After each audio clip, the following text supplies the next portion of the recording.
তো আজকে হস্তরেখা বিচারের ক্ষেত্রে আমাদের তৃতীয় ক্লাস এবং আমরা আজকের ক্লাসে পামিস্ট্রির একটু ডেপথে যাওয়ার চেষ্টা করব।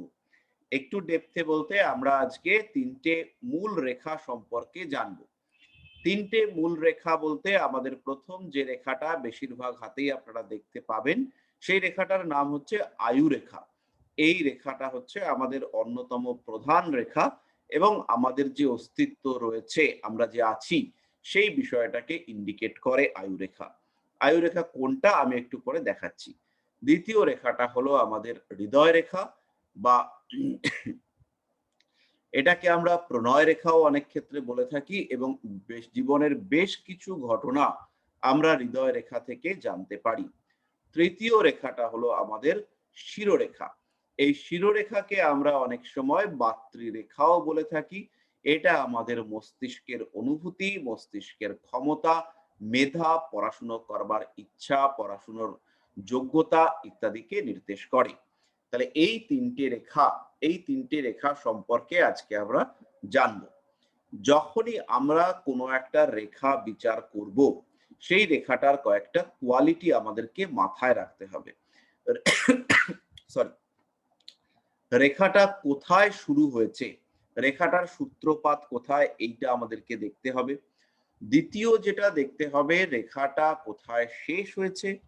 তৃতীয় আমাদেরকে দেখতে হবে রেখাটার ডেপথ কম্পারেটিভলি কেমন, রেখাটার যে গভীরতা, রেখাটার কালার সেটা অন্যান্য রেখার সঙ্গে সমতুল্য না কিছুটা আলাদা, এই রেখাটা কি অপরাপর রেখাদের থেকে পৃথক, সেই বিষয়টা আমাদেরকে বুঝতে হবে রেখাটাকে দেখে। যদি সাধারণ হয়, অন্যান্যদের সঙ্গে সম্পর্ক আলাদা কিছু নেই, সেই ক্ষেত্রে পৃথকভাবে ভাববার দরকার নেই। কিন্তু সেই রেখাটা যদি অতিরিক্ত গভীর হয় বা অতিরিক্ত ফেইন্ট হয়, সেই ক্ষেত্রে সেটা আমাদেরকে দেখতে হবে বা আমাদেরকে বুঝতে হবে। আর একটা জিনিস আমাদেরকে দেখতে হবে, সেটা হচ্ছে রেখার গতি। রেখার গতি ঊর্ধ্বমুখী না অধোমুখী, এই বিষয়টা কিন্তু আমাদেরকে খুব ভালোভাবে দেখতে হবে এবং এইটার উপরে বেস করেই আমরা বলতে পারবো রেখা যেটা সৃষ্টি হয়েছে তার ফল পজিটিভ না নেগেটিভ। একটা কথা আমি বারংবার বলি যে প্রত্যেকটা হাত যখন আপনারা দেখবেন, প্রত্যেকটা হাতের সঙ্গে প্রত্যেকটা হাতের অমিল থাকবে, মিল থাকবে না। এই যে অমিল, এই অমিলটাকে আইডেন্টিফাই করা একমাত্র যদি আমরা হস্তরেখার গ্রামারটাকে বুঝতে পারি, হাতের রেখার কোয়ালিটিটাকে বুঝতে পারি, তাহলে পরেই আমরা বুঝতে পারবো যে এক্স্যাক্টলি কি ফল হতে পারে। এবং এর সঙ্গে সঙ্গে আমরা হোরারি বা যে জ্যোতিষ আমরা শিখছি, ওই সাধারণ বৈদিক জ্যোতিষ বা ন্যাটাল অ্যাস্ট্রোলজি, সেটাকেই যখন আমরা ট্রানজিটে ফেলে করব, ট্রানজিট মানে এই মুহূর্তের লগ্ন ক্যালকুলেট করব, তার সঙ্গে হস্তরেখাকে ম্যাচ করাবার চেষ্টা করব এবং ম্যাচ করিয়ে তখন আমরা প্রেডিকশন করব। সেই প্রেডিকশন কিন্তু পারফেকশনের দিকে বেশি আসবে। কেবলমাত্র হাত দেখেই পুরোপুরি প্রেডিকশন করাটা খুব টাফ। তাহলে এবার আমি একটা ছবি আপনাদের সঙ্গে একটু শেয়ার করি, তাহলে আপনারা ব্যাপারটা বুঝতে পারবেন। আশা করি শেয়ার হয়েছে, একটুখানি দেখে নিন। শেয়ার আমার মনে হয় হয়েছে।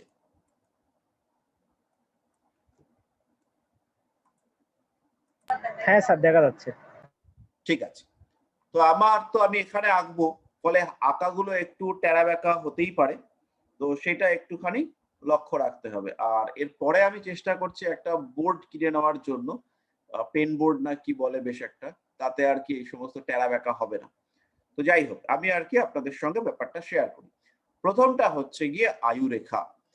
তার আগে একটা বিষয় আপনাদেরকে একটু দেখাবো। এইখানে একটা চতুষ্কোণ আঁকা রয়েছে, দেখুন এই চতুষ্কোণটা কি আপনারা বুঝতে পারছেন? আমি যেগুলো পড়াবো ভিডিওটাকে আপনাদেরকে আরেকবার দেখতে হবে, পরবর্তীকালে ভিডিওটা তো আপনারা দেখতেই পাবেন। সেই সঙ্গে সঙ্গে আপনাদেরকে একটুখানি রিয়ালাইজ করতে হবে বা এই ভিডিওটা চালিয়ে আপনারা একটু নোট নিয়েও নিতে পারেন। এই চতুষ্কোণ ছবিটাকে আগে একটুখানি দেখুন, তারপরে আমি যাব হাতের ছবির ক্ষেত্রে।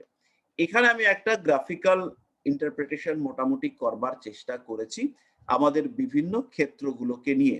তাহলে ১ থেকে ২ এর মধ্যে রয়েছে বৃহস্পতির ক্ষেত্র, ২-৩ এর মধ্যে শনির ক্ষেত্র, ৩-৪ এর মধ্যে রবির ক্ষেত্র, ৪-৫ এর মধ্যে ৪-৫-৬ নিয়ে বুধের ক্ষেত্র, ৬-৭ মঙ্গল, ৭ থেকে ১১ পর্যন্ত যে জায়গাটা ১২ অব্দিও বলা যেতে পারে, এইটা হচ্ছে চন্দ্রের ক্ষেত্র। এরপরে যে মাঝখানের জায়গাটা আমরা দেখতে পাচ্ছি, এইটাকে আমি নাম্বার দিচ্ছি ১৫ থেকে।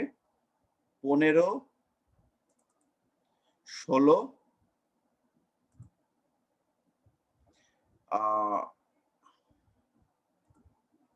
১৭, ১৮ আর এই মাঝখানেরটাকে একটা নাম্বার দিলাম ১৯। আর এই লাস্টে আমি রাখছি ২০। তাহলে এবার এখানে আমাদের ১৫, ১৬, ১২, ১৭, ১৮, ১৯ এই যে জায়গাটা, এই জায়গাটাকে আমরা মঙ্গলের ক্ষেত্র, মঙ্গলের প্লেন বা প্লেন অফ মার্স বলি বা কেতুর ক্ষেত্র হিসেবে ট্রিট করি এটাকে। আর এই যে জায়গাটা এই ১৩, ১২, ১৩, ১৪, ২০ এই যে জায়গাটা ১৭ এই জায়গাটাকে আমরা শুক্রের ক্ষেত্র হিসেবে এটাকে ট্রিট করি। আর এই এই যে জায়গাটা ২০, ১৮ এই যে প্লেনটা এই জায়গাটা এইটাকে আমরা রাহুর ক্ষেত্র হিসেবে আইডেন্টিফাই করি। তো এই ছবিটা আপনাদের সঙ্গে এটার যে ডিটেইল সেই বিষয়গুলো আপনাদের সঙ্গে শেয়ার করব। তবে এই ছবিটা এখনই আপনারা পুরোপুরি ইউজ করতে পারবেন না। আমাদের একটু সময় লাগবে এই ছবিটাকে ইউজ করবার ক্ষেত্রে। তো আমরা চলে আসি আয়ুরেখার ক্ষেত্রে। এটাকে নিয়ে আমি পরে বলছি। তো আয়ুরেখা হচ্ছে এখান থেকে শুরু হবে এবং শুক্র ক্ষেত্রকে বেষ্টন করবে। কোথা থেকে শুরু হবে? বৃহস্পতির ক্ষেত্র এবং রাহুর ক্ষেত্রের যে মাঝখান তার সেই জায়গা থেকে শুরু হবে। তাহলে এখানে এক পাশে রয়েছে জুপিটার, আরেক পাশে রয়েছে কে? সে হচ্ছে রাহু। তাহলে একদিকে রয়েছে চণ্ডাল, আরেক দিকে রয়েছে গুরু। সেইখান থেকে শুরু হলো আয়ুরেখা।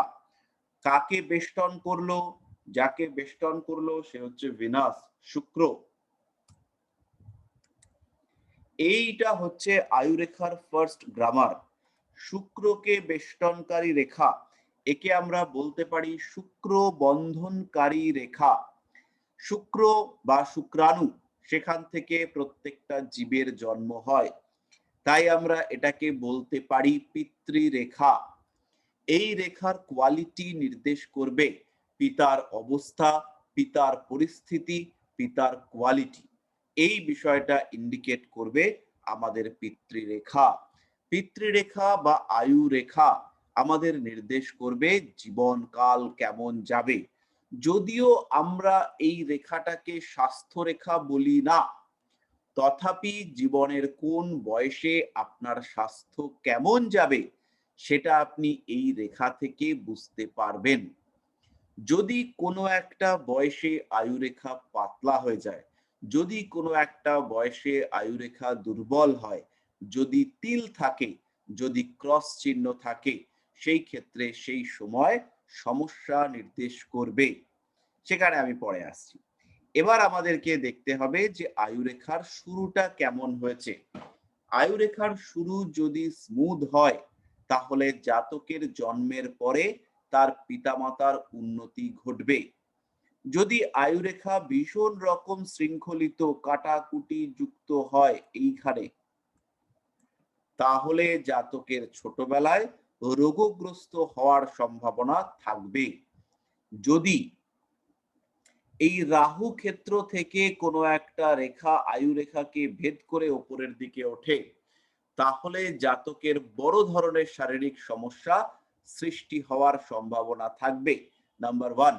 নাম্বার 2, জাতকের গুরুচণ্ডাল দোষ, বৃহস্পতি রাহুর মধ্যে সম্পর্ক থাকবার সম্ভাবনা থাকবে। আপনারা যদি আমার হাতটা দেখেন তাহলে সেটা আপনারা পরিষ্কারভাবে দেখতে পাবেন যে গুরুচণ্ডাল দোষ রয়েছে এবং এইভাবে একটি রেখা প্রকটভাবে উঠেছে। ছোটবেলায় একবার না একবার বড় ধরনের রোগে পড়বার সম্ভাবনা হতে পারে, তরকা টাইপের রোগ এবং তাতে একটা বড় বিপদের সম্ভাবনা বা একটা জীবন মরণ সমস্যার টেন্ডেন্সি সেটা ইন্ডিকেট করবে। তারপরে এই স্থান থেকে আমরা এগিয়ে আসব। এইখানে একটা ছোট্ট জিনিস আপনাদেরকে শেয়ার করতে হবে। সেটা হচ্ছে শিরোরেখা। একে আপনারা এইভাবে পাবেন। এবার এই শিরোরেখা এবং আয়ুরেখা এর মধ্যে যে গ্যাপ, সেই গ্যাপ নির্দেশ করবে আপনার ছোটবেলায় আপনার বাবা-মার মধ্যে সম্পর্ক। এই গ্যাপ যদি অনেকটা বেশি থাকে তাহলে বাবা-মার মধ্যে ভুল বোঝাবুঝি, বাবা-মার মধ্যে সম্পর্কে তিক্ততা সৃষ্টি হওয়ার একটা সম্ভাবনা থাকে। এর সঙ্গে সঙ্গে এই গ্যাপটা যদি সৃষ্টি হয়, জাতকের মধ্যে ইন্ডিপেন্ডেন্ট ফিলিং দেখতে পাওয়া যায়। জাতক নিজের টুকু নিজে বুঝতে পারে একদম ছোটবেলা থেকেই। আলটিমেটলি এই গ্যাপটা শুরু হয়ই। আয়ুরেখা আর শিরোরেখা যদি এরকমও থাকে, ধরা গেল যে শিরোরেখা এবং আয়ুরেখা এই দুটো জোড়া আছে, সেই ক্ষেত্রেও সার্টেন একটা টাইম পরে কিন্তু আমাদের গ্যাপ তৈরি হচ্ছেই। এই জায়গাটাতে এসে আমরা গ্যাপ পাচ্ছি। তার মানে কি হলো, প্রথম রেখাটার ক্ষেত্রে ওপরে যেটা, সেই ক্ষেত্রে বাচ্চা ছোটবেলা থেকেই ইন্ডিপেন্ডেন্ট চিন্তা যুক্ত। পরেরটা কি হলো, পরেরটা হলো জাতক ছোটবেলা থেকেই ইন্ডিপেন্ডেন্ট চিন্তা যুক্ত নয়, তাকে ইন্ডিপেন্ডেন্ট হওয়ার জন্য কিছুদিন ওয়েট করতে হচ্ছে। তাহলে অপশন দুটো, কি কি অপশন দুটো? নাম্বার ওয়ান হচ্ছে বাবা মার মধ্যে আন্ডারস্ট্যান্ডিং এর গ্যাপ রয়েছে, বাবা মার মধ্যে ভুল বোঝাবুঝি রয়েছে, অসন্তোষ রয়েছে। অপশন টু কি? অপশন টু হচ্ছে বাচ্চা একগুঁয়ে এবং জেদি। আর অপশন থ্রি আছে, অপশন থ্রিটা কি? ম্যারিড লাইফে মিসআন্ডারস্ট্যান্ডিং, বিবাহিত জীবনে হাজবেন্ড ওয়াইফের মধ্যে সম্পর্কে তিক্ততা। এই তিনটের মধ্যে একটা কিন্তু হবে। তারপরে আমরা একটুখানি চলে আসব শিরোরেখা, সরি আয়ুরেখা মোটা পাতলা কিরকম। ধরুন আয়ুরেখাটা এই স্যার পরের তিনটা পয়েন্ট কোন মানে একসাথে মিলে গেলে সেটার ক্ষেত্রে নাকি মানে গ্যাপ থাকলে সেটার ক্ষেত্রে? গ্যাপ থাকলে সেটার ক্ষেত্রে, গ্যাপ থাকলে। আচ্ছা আয়ুরেখা এবং শিরোরেখায় গ্যাপ। আচ্ছা, এইবার আমার আয়ুরেখাটা আমি আলাদা করে আঁকছি, একটুখানি লক্ষ্য করুন। আয়ুরেখাটা হচ্ছে এরকম গেছে,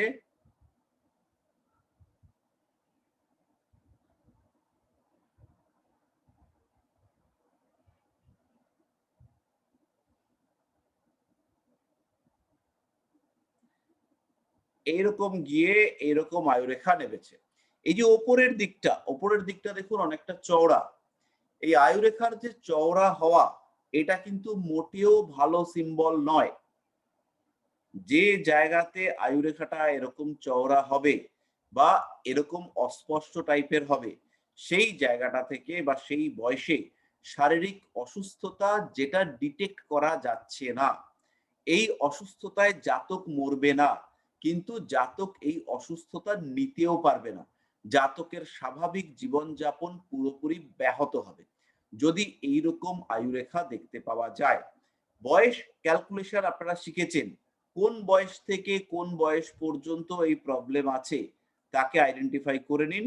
সেই প্রবলেম সেই বয়স থেকে, এখানে দেখুন তিনটে জায়গাতে আমি দাগ দিয়ে দিলাম, তাহলে এই বয়সে প্রবলেম শুরু, এই বয়সে প্রপার ট্রিটমেন্ট শুরু। বুঝতে পারছেন আমার মাউসটা কি দেখতে পাওয়া যাচ্ছে? আমি ঠিক হ্যাঁ হ্যাঁ স্যার, হ্যাঁ স্যার পাওয়া যাচ্ছে। বয়সে হচ্ছে গিয়ে ট্রিটমেন্ট শুরু, রোগ কমতে শুরু করলো, এই বয়স থেকে হচ্ছে রোগ মুক্তি পেল। পরিষ্কার? একটা ছোট্ট চিহ্ন এখানে লক্ষ্য করুন, আমি পরে আবার এই চিহ্নটা দেখাবো। এই চিহ্ন রোগ মুক্তি হবেই। আমি টিক চিহ্নটাকে উড়িয়ে দিই, এই চিহ্নটা হচ্ছে এটা, এই রোগ মুক্তি হবেই। চিহ্নটা পাল্টে গেল, এই রোগ মুক্তি হওয়ার সম্ভাবনা অনেক কম। বোঝা গেল?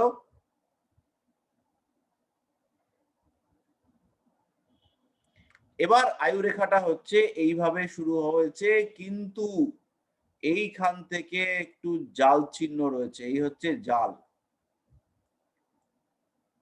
বারংবার ভোগার সম্ভাবনা, মানে বারংবার ভুগছে, আজকে এই সমস্যা, কালকে সেই সমস্যা, পরশু ওই সমস্যা লেগে আছে।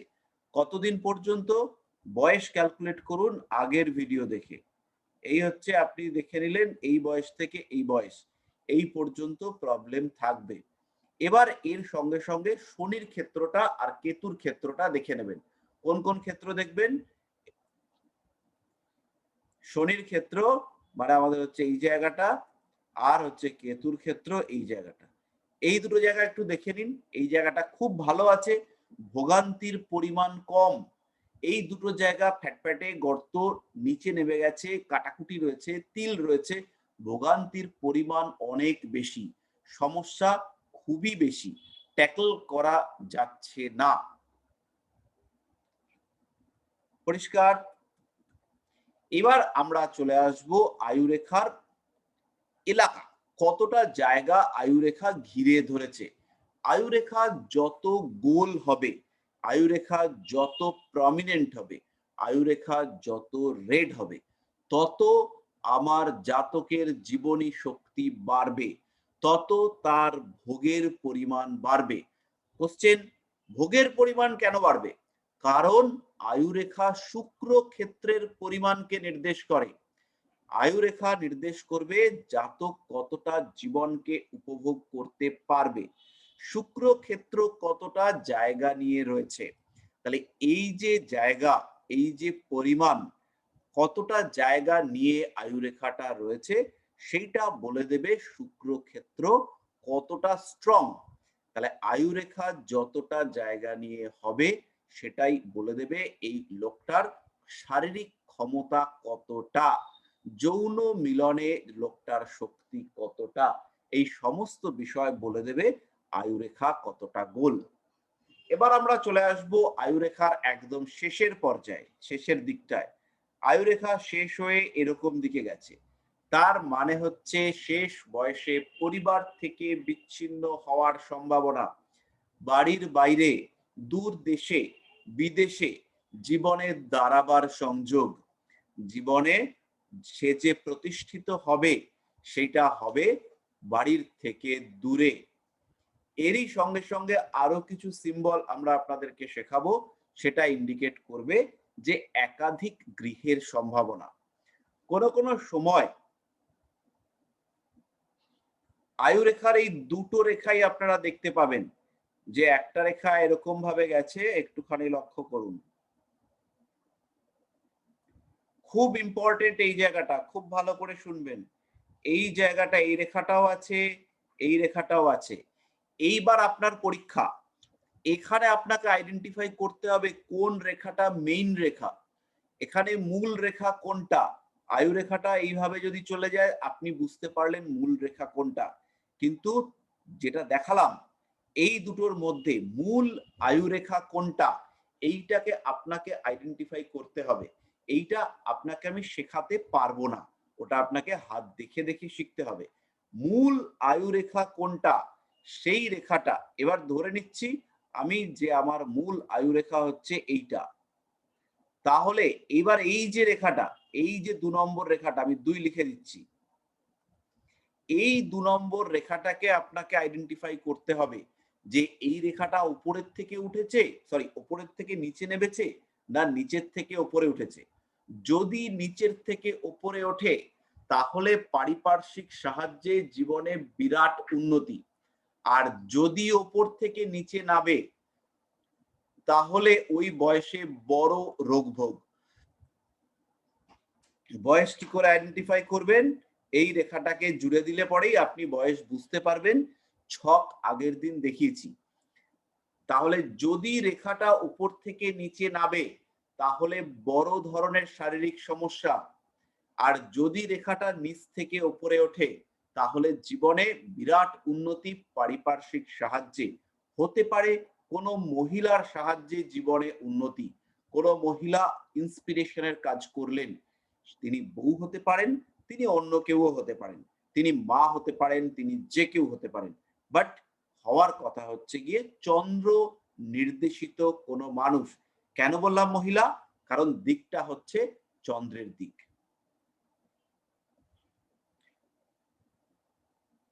এইবার আমরা চলে আসব, গন্ডগোল হলো। এবার আমরা চলে আসব যদি মূল রেখা এইটা হয়, অর্থাৎ ২ নম্বর রেখা এইটা হয়। এই ক্ষেত্রেও আপনাকে দেখতে হবে যে এই রেখাটা নিচের থেকে উপরে উঠেছে না উপর থেকে নিচে নেমেছে। যদি উপর থেকে নিচে নামে তাহলে বড় ধরনের রোগ নির্দেশ করবে। এই রোগটা শুক্র সংক্রান্ত রোগ হওয়ার সম্ভাবনা বেশি।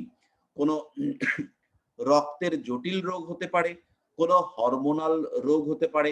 হরমোনাল রোগ বলতে থাইরয়েড হতে পারে, ডায়াবেটিস হতে পারে, ইনসুলিনের সমস্যা হতে পারে, কোনো হরমোনাল ফ্লোতে ডিস্টারবেন্স হচ্ছে, গাইনো প্রবলেম হতে পারে, সেগুলো হতে পারে, প্রস্টেটের প্রবলেম হতে পারে, ইউটেরাসের প্রবলেম এগুলো হতে পারে, অথবা কোনো জেনিটাল প্রবলেম, মূত্রনালী সরু হয়ে গেছে, মূত্র ত্যাগে প্রচন্ড জ্বালা, প্রস্টেটের প্রবলেম, এই সমস্ত জিনিস হতে পারে। শুক্র সংক্রান্ত রোগ গ্রামার লক্ষ্য করতে হবে। আয়ু রেখা থেকে নিম্নমুখী রেখা ক্ষতির কারণ, ক্ষতির নির্দেশককে যেখানে রেখাটা পৌঁছেছে, অর্থাৎ শুক্র, এটা হতে পারে যে উনি একজন জাতক একজন পরকীয়া প্রেমে আকৃষ্ট হয়েছেন এবং তার কারণে তার নাম, যশ, প্রতিপত্তি, অর্থ সব শেষ হয়েছে। এটাও হতে পারে, কারণ সেটাও নির্দেশ করছে শুক্রই। তাহলে এই যে ঘটনা কবে হবে সেটা হচ্ছে এই বয়সে, এখানে যেখান থেকে রেখা নিচের দিকে নেমেছে সেই বয়সে। এইবার রেখাটা যদি ঊর্ধ্বমুখী হয় তাহলে এই জায়গাটাকে নির্দেশ করে আমাদের আত্মশক্তি, জাতকের নিজের চেষ্টায়, নিজের জেদে জাতকের প্রভূত উন্নতি এবং ব্যাপক উন্নতি, নিজের চেষ্টায় জাতকের সাকসেস। এইটা দেখেই প্রেডিকশন করবেন না, সঙ্গে সঙ্গে দেখবেন ভাগ্যরেখা ও রবি রেখা এবং শিরোরেখা। যদি ভাগ্যরেখা এর সঙ্গে একদম স্ট্রেট থাকে, রবি রেখা প্রমিনেন্ট এরকম রয়েছে, তাহলে অবশ্যই জাতক নিজের চেষ্টায় প্রভূত উন্নতি অর্জন করতে পারবে। কিন্তু শুধুমাত্র এইটাকে দেখেই প্রেডিকশন করে দেবেন না। আপনি দেখলেন এই রেখাটা নিচের দিকে নেমেছে, নিচের দিকে নেমে আপনার মনে হলো যে পরকীয়া প্রেম করতে পারে, কিন্তু বিবাহ রেখা একদম প্রমিনেন্ট হয়ে রয়েছে, হৃদয় রেখা খুব সুন্দর, পরকীয়া প্রেম টেম কিছু করবে না, আপনার প্রেডিকশন ভুল হবে। তো সেই নিয়ে চিন্তা নেই, প্রেডিকশন ভুল হতেই পারে, কিন্তু এইটা আপনাকে দেখতে হবে এই রেখাটার সঙ্গে সঙ্গে যখন আপনি বিবাহ প্রেডিকশন করবেন আরো কি কি দেখবেন সেটাও আপনাকে একটু বুঝে নিতে হবে। কোন কোন বিষয় পরকীয়ার সঙ্গে রিলেটেড সেই বিষয়টা আপনাকে দেখে রিয়ালাইজ করে নিতে হবে। স্যার, হ্যাঁ স্যার। হ্যাঁ, বলছি এই যে আয়ুরেখাটা পুরোটা এলে তো এতটা এই ফল দেবে, যদি কারো আয়ুরেখাটা এতটা পুরোটা না আসে, আর একটু এগিয়ে একটু কম থাকে, সেই ক্ষেত্রে কি রেজাল্ট হবে? মানে পুরোটাকে কভার করলো না, অল্প এলো। হ্যাঁ, হতেই পারে।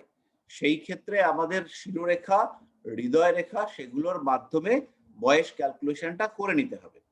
যদি আয়ুরেখা না থাকে তাহলে বুঝতে হবে যে এর পরবর্তী যে জায়গাটা, অর্থাৎ এই যে গ্যাপের জায়গাটা, এই জায়গাটা এই জাতককে নিজের উপর ডিপেন্ড করে কাটাতে হবে। জাতকের যে শক্তি নিয়ে জাতক জন্মগ্রহণ করেছিল বা অর্জিত শক্তি সেইটা শেষ হয়েছে, এরপর থেকে জাতককে কিন্তু স্ট্রাগল করতে হবে। এর মানে এই নয় যে জাতক এখানেই মরে যাবে, কিন্তু যদি এইখানে হচ্ছে গিয়ে ক্রস চিহ্ন থাকে, যদি এইখানে তিল চিহ্ন থাকে, তাহলে পরে এটা কিন্তু বড় ধরনের বিপদ নির্দেশ করে, কিন্তু সেরকম কিছু নেই, আয়ুরেখাটা শেষ হয়ে গেছে। তো সেই ক্ষেত্রে জাতককে স্ট্রাগল করতে হবে, জাতককে নিজের জীবনের জন্য নিজেকে পরিশ্রম করতে হবে। কোনো কোনো সময় দেখতে পাওয়া যায় যে মার্শাল লাইন এরকম নিচের দিকে নেমেছে, যদি মার্শাল লাইন নিচের দিকে থাকে তাহলে সেই মার্শাল লাইনটা আয়ুরেখার সমতুল্য রেজাল্ট দিতে সক্ষম। ঠিক আছে? হ্যাঁ স্যার, ঠিক আছে। স্যার বলছি এখানে আপনি যে বললেন না ঊর্ধ্বগামী রেখার আর যেটা হলো নিম্নগামী রেখা, তো রাজদীপ, এখানের মধ্যে। হ্যাঁ স্যার। রাজদীপ অ্যাসাইনমেন্ট জমা দাওনি কেন? স্যার আমার কোভিড হয়েছিল স্যার, আমি মানে প্রচন্ড অসুস্থ ছিলাম। আচ্ছা, ঠিক এই আছে, কারণে বলো। বলছি যে স্যার এখানে ঊর্ধ্বগামী আর অধোগামী যে রেখাটা, তো সেটাকে আমরা আইডেন্টিফাই করার মানে উপায়টা কি? মানে আমরা এটা যেহেতু দেখতে হবে, নতুন। দেখলে পরেই বুঝতে পারবে। রেখাটা হচ্ছে গিয়ে যখন ঊর্ধ্বগামী হয় তখন গোড়ার দিকটা মোটা হয়, আর যখন অধোগামী হয় তখন হচ্ছে গিয়ে গোড়ার দিকটা সরু হয়। ওটা দেখলে পরেই বুঝতে পারবে। আচ্ছা, মানে ওটা মানে যদি একটু কোনো ট্রিক্স বলে দিতেন তাহলে। ট্রিক্স হচ্ছে গিয়ে ওটাই, ওটা হচ্ছে গিয়ে যেদিক থেকে শুরু হয় সেদিকটা মোটা হয়। আচ্ছা আচ্ছা আচ্ছা। যেদিক, এটা কয়েকটা দেখলে পরেই বুঝতে পারবো, যেদিকে শুরু সেদিকটা মোটা, আর যেখানে শেষ হয়ে গেছে রেখা সেখানে হ্যাঁ হ্যাঁ হ্যাঁ। উজ্জ্বল হয়ে শেষ হয়ে যায়। ও আচ্ছা আচ্ছা, ঠিক বুঝতে পেরেছি। আচ্ছা, এবার আমাদের তিনটে চিহ্ন পড়তে হবে। আয়ুরেখাতে আমাদের কমন চিহ্ন হচ্ছে জব চিহ্ন। আয়ুরেখায় জব চিহ্ন মানে কর্মক্ষেত্রে প্রতিবন্ধকতা, একদম সোজা বাংলা কথা। আয়ুরেখায় জব চিহ্ন মানে জীবনে এগোবার পথে বাধা। জীবনে এগোবার পথে বাধা মূলত আসে কর্মক্ষেত্রের দিক থেকে। কখনো কখনো শারীরিক সমস্যা দেখতে পাওয়া যায়। সেই শারীরিক সমস্যার জন্য আরো দুটো জায়গা দেখে নিতে হবে। আগে আমি বলে দিচ্ছি এই জায়গাটা, আর তার সঙ্গে সঙ্গে এই জায়গাটা। ইন জেনারেল জব চিহ্ন, তার সঙ্গে সঙ্গে এই দুটো জায়গায় ডিস্টারবেন্স, শারীরিক সমস্যা। অন্যথায় আমাদের কর্মক্ষেত্রে বাধা। কর্মক্ষেত্রে বাধা, প্রতিবন্ধকতা, এটা প্রেডিক্ট করবার জন্য আমাদের আর একটা সাপোর্টিং রেখা দেখতে হবে। সেই রেখাটা কোন রেখা? সেটা হলো আমাদের ভাগ্যরেখা। এবার এইরকম ভাগ্যরেখা, কোনো প্রতিবন্ধকতা নেই, হেভি সুন্দর, ভাগ্যরেখা পাল্টে গেছে, ভাগ্যরেখা এই হয়ে গেছে, ব্যাস কনফার্ম কর্মক্ষেত্রে প্রতিবন্ধকতা।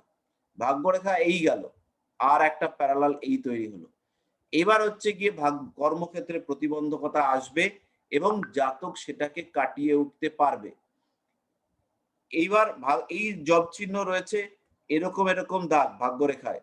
কর্মক্ষেত্রে প্রতিবন্ধকতা জাতক নিতে পারছে না, জাতকের পক্ষে নেওয়া সম্ভব হচ্ছে না, কোনোভাবেই এই প্রতিবন্ধকতা দূর করা যাচ্ছে না, পুরো লাইফ ব্লক। জাতক ভাবছে সুইসাইড করবে কিনা, এই ভাবনার সঙ্গে সঙ্গে অ্যাড হয়ে গেল আরেকটা কি রেখা? শিরোরেখা। শিরোরেখা স্ট্রেট, ভুল আঁকলাম, শিরোরেখা স্ট্রেট। যতই চিন্তা করুক জাতক সুইসাইড করবে না। শিরোরেখা এই, জাতক সুইসাইড করতে পারে। কত ফোন আসছে, জাতক সুইসাইড করতেও পারে, বোঝা গেল? ওটাতে আমরা পরে আসছি। আচ্ছা, জব চিহ্ন হচ্ছে তাহলে দুটো জিনিস, একটা হচ্ছে শারীরিক সমস্যা, আর 2 নম্বর হচ্ছে কর্মক্ষেত্রে প্রতিবন্ধকতা।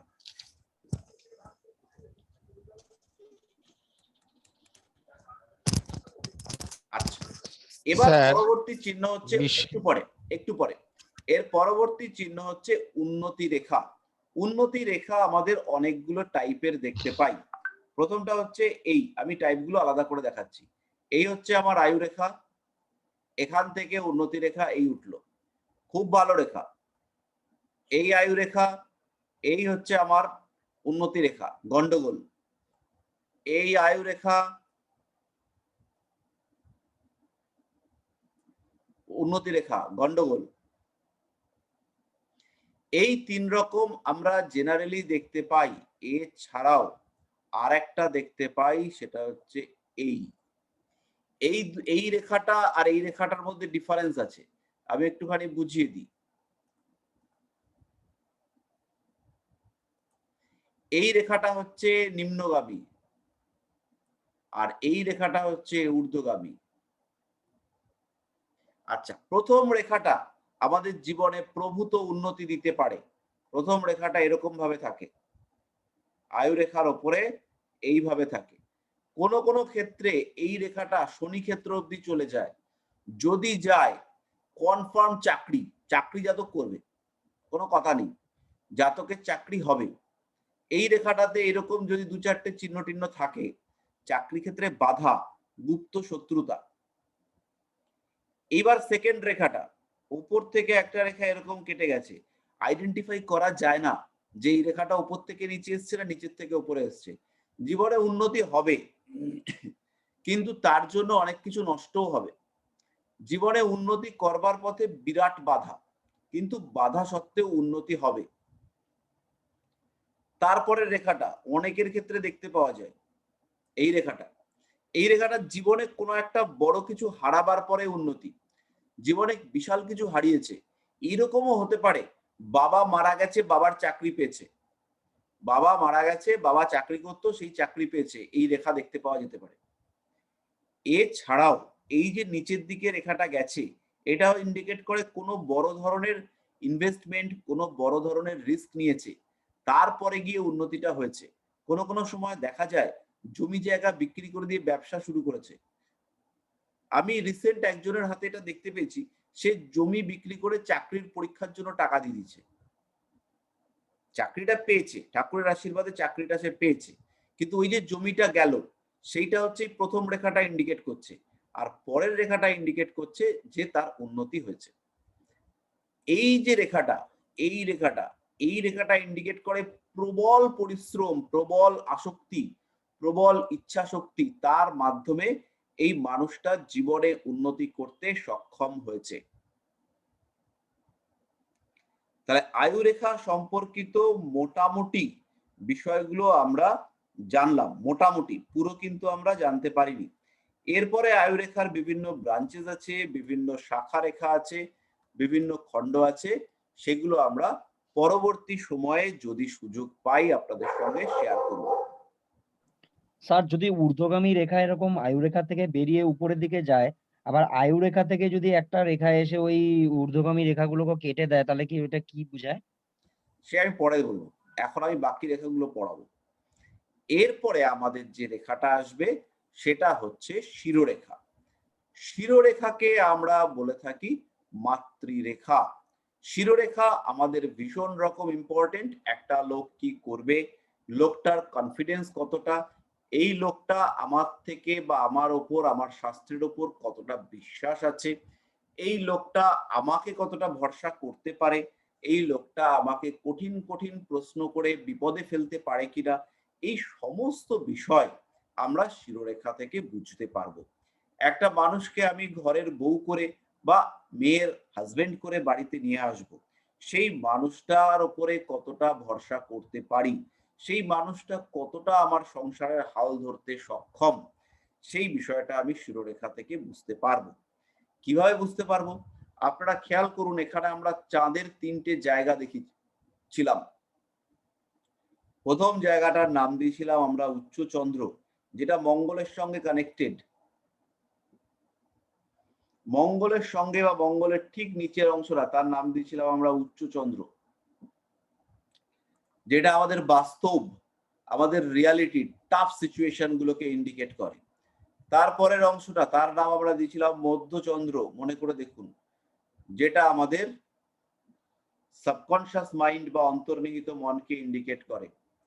তারপরে একটা জায়গাকে আমরা নাম দিয়েছি যেটা ছিল আমাদের আনকনশিয়াস মাইন্ড বা নিম্ন চন্দ্র। এই অংশটা আমাদের সরাসরি নিয়ন্ত্রণে থাকে, আমাদের বাস্তব, আমাদের জীবনের কঠোরতা, কঠিন কঠিন ডিসিশন নেওয়ার ক্ষমতা। তারপরেরটা হচ্ছে আমাদের সাবকনশিয়াস মাইন্ড বা আমাদের অন্তর্নিহিত মন। এই অংশটা আমাদের মনের কোমলতাকে নির্দেশ করে, কমনীয়তা, নমনীয়তা, এইসব জিনিস। তারপরের যে অংশটা, তাকে আমরা নাম দিয়েছিলাম যে অচেতন মন বা একদম আমাদের কোমলতম মন। এবার যদি কারোর শিরোরেখা একদম স্ট্রেট যায়, সেই মানুষটা স্ট্রেট ফরওয়ার্ড।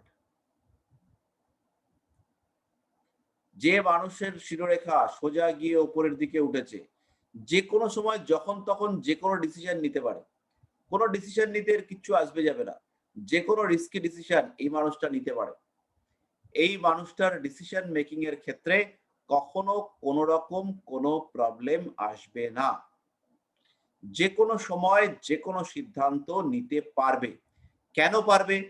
কারণ হচ্ছে গিয়ে মনের যে সূক্ষ্ম অনুভূতি, তার অ্যাবসেন্স রয়েছে এই মানুষটার মধ্যে। এবার এই যে ডিসিশন নেবে, এই ডিসিশন নেওয়ার ক্ষেত্রে এই মানুষটা কি ঘাবড়ে যাবে, এই মানুষটার কি নার্ভের সেই দম আছে, সেইটা বলবে এর বুধ ক্ষেত্র,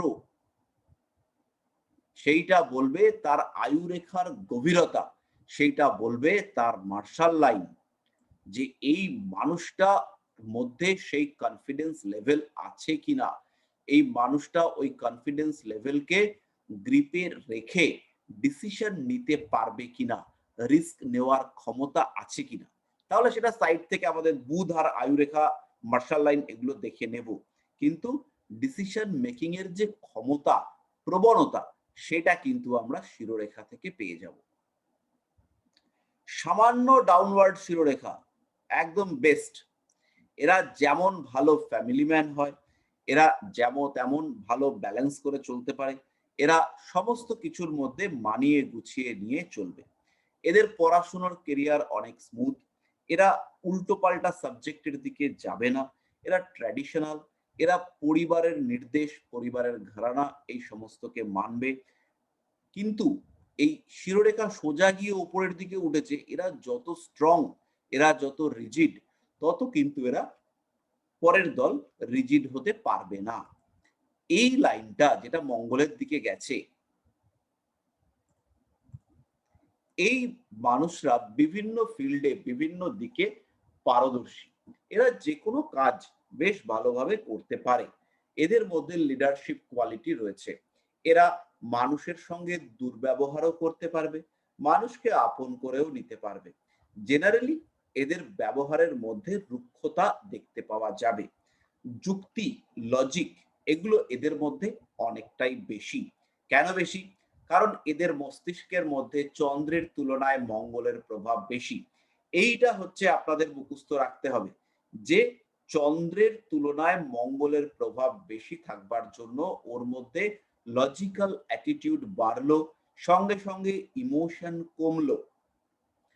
যদি দেখতে পাওয়া যায় এইখান থেকে একটা রেখা নিচের দিকে নেমে গেছে, এই বহু হাতে দেখতে পাবেন, সঙ্গে সঙ্গে কিন্তু এই রেখাটা ইমোশন বাড়িয়ে দিল, পুরো সিস্টেমটা ব্যালেন্স করে দিল। এই মানুষটা যেমন রাগী, তেমনি এই মানুষটা ইমোশনাল, তেমনি এই মানুষটা যে কোনো সিচুয়েশনে ডিসিশন নিতে পারে, এই মানুষটা যে কোনো সিচুয়েশন ট্যাকল করতে পারে। যখন রাগের দরকার এই মানুষটা রাগী, যখন কমনীয়তার দরকার এই মানুষটা কমনীয়। এর মধ্যে রাগ আছে, এর মধ্যে ইমোশন আছে, এর মধ্যে টোটালি ব্যালেন্স আছে।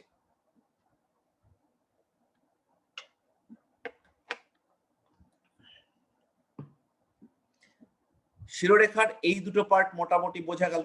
এরপরে আমরা শিরোরেখাকে একটু নিচের দিকে নামাবো। আমি একটু কালারটা চেঞ্জ করি। শিরোরেখা যদি নিচের দিকে নাবে এইভাবে, এবার ইমোশন বেড়ে গেল, এতটা যদি নাবে মধ্যচন্দ্রের একটু নিচের দিকে, তাহলে কিন্তু ভীষণ রকম ইমোশনাল। এত বেশি ইমোশনাল হওয়া ভালো নয়। প্রত্যেকটা মুহূর্তে মনে দুঃখ পাওয়ার টেন্ডেন্সি। যদি শনির ক্ষেত্র পীড়িত হয় ডিপ্রেশন হতে পারে, যদি বৃহস্পতির ক্ষেত্র দমদার না হয় সেই ক্ষেত্রে সামাজিকতা থেকে আস্তে আস্তে দূরে সরে নেবে, সরে গিয়ে নিজেকে গুটিয়ে নেবে, বলবে আমি তো একাই থাকি, আমাকে কেউ পোছে না, আমাকে কেউ পাত্তা দেয় না। আস্তে আস্তে মনের মধ্যে হীনমন্যতা গ্রাস করবে এবং এর সঙ্গে সঙ্গে সুইসাইডাল টেন্ডেন্সি, নিজের ক্ষতি করা, এই সমস্ত বিষয়গুলো আসতে থাকবে। আর লুকিয়ে লুকিয়ে স্বার্থপরতার একটা টেন্ডেন্সি, সেটাও কিন্তু দেখতে পাওয়া যাবে। যদিও এই মানুষগুলো ভাববে যে আমি ভীষণ উদার, কিন্তু বেসিক্যালি সেলফ সেন্টার্ডনেস সেটা কিন্তু বাড়বে, ভয় বাড়বে। কেন ভয় বাড়বে? কারণ মঙ্গল থেকে শিরোরেখা দূরে সরে যাচ্ছে। চন্দ্র কিন্তু ভীতু, মঙ্গল সাহসী। মঙ্গলের দিকে শিরোরেখা মানে সাহস বেশি, চন্দ্রের দিকে শিরোরেখা অর্থাৎ মঙ্গলের থেকে দূরে শিরোরেখা তার মানে সাহস কমছে।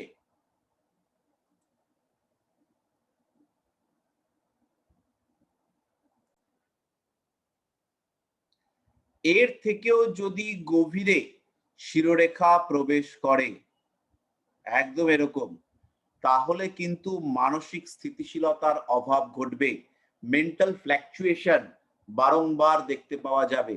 অর্থাৎ একটা বিষয়ের ওপর এই মানুষটা স্থির থাকতে পারছে না, এই মানুষটাকে তার নিজের সিদ্ধান্ত বারবার পরিবর্তন করতে হচ্ছে। এই মানুষটা জীবনে বিভিন্ন রকম সমস্যার মধ্যে, বিভিন্ন রকম ডিস্টারবেন্সের মধ্যে পড়বে এবং সেই জায়গাগুলোতে এই মানুষটা নিজের জায়গাকে কিছুতেই ঠিকঠাক রাখতে পারবে না।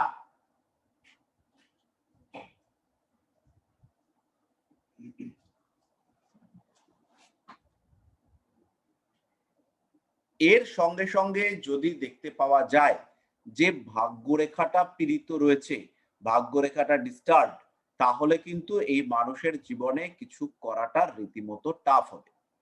তাহলে শিরোরেখা যদি স্ট্রেট হয় তাহলে সাধারণভাবে বিবাহিত জীবনে কিছু প্রবলেম আসবে, জাতকের মাঙ্গলিক হওয়ার সম্ভাবনা বাড়বে। শিরোরেখা যদি স্ট্রেট হয় জাতকের বিবাহিত জীবনে সমস্যা বাড়বে, জাতকের কনফিডেন্স লেভেল বাড়বে, জাতকের মাঙ্গলিক হওয়ার প্রবণতা থাকবে, জাতকের সমাজে অ্যাডজাস্টমেন্ট করবার প্রবণতা কমবে, আর একটু স্ট্রেট হবে।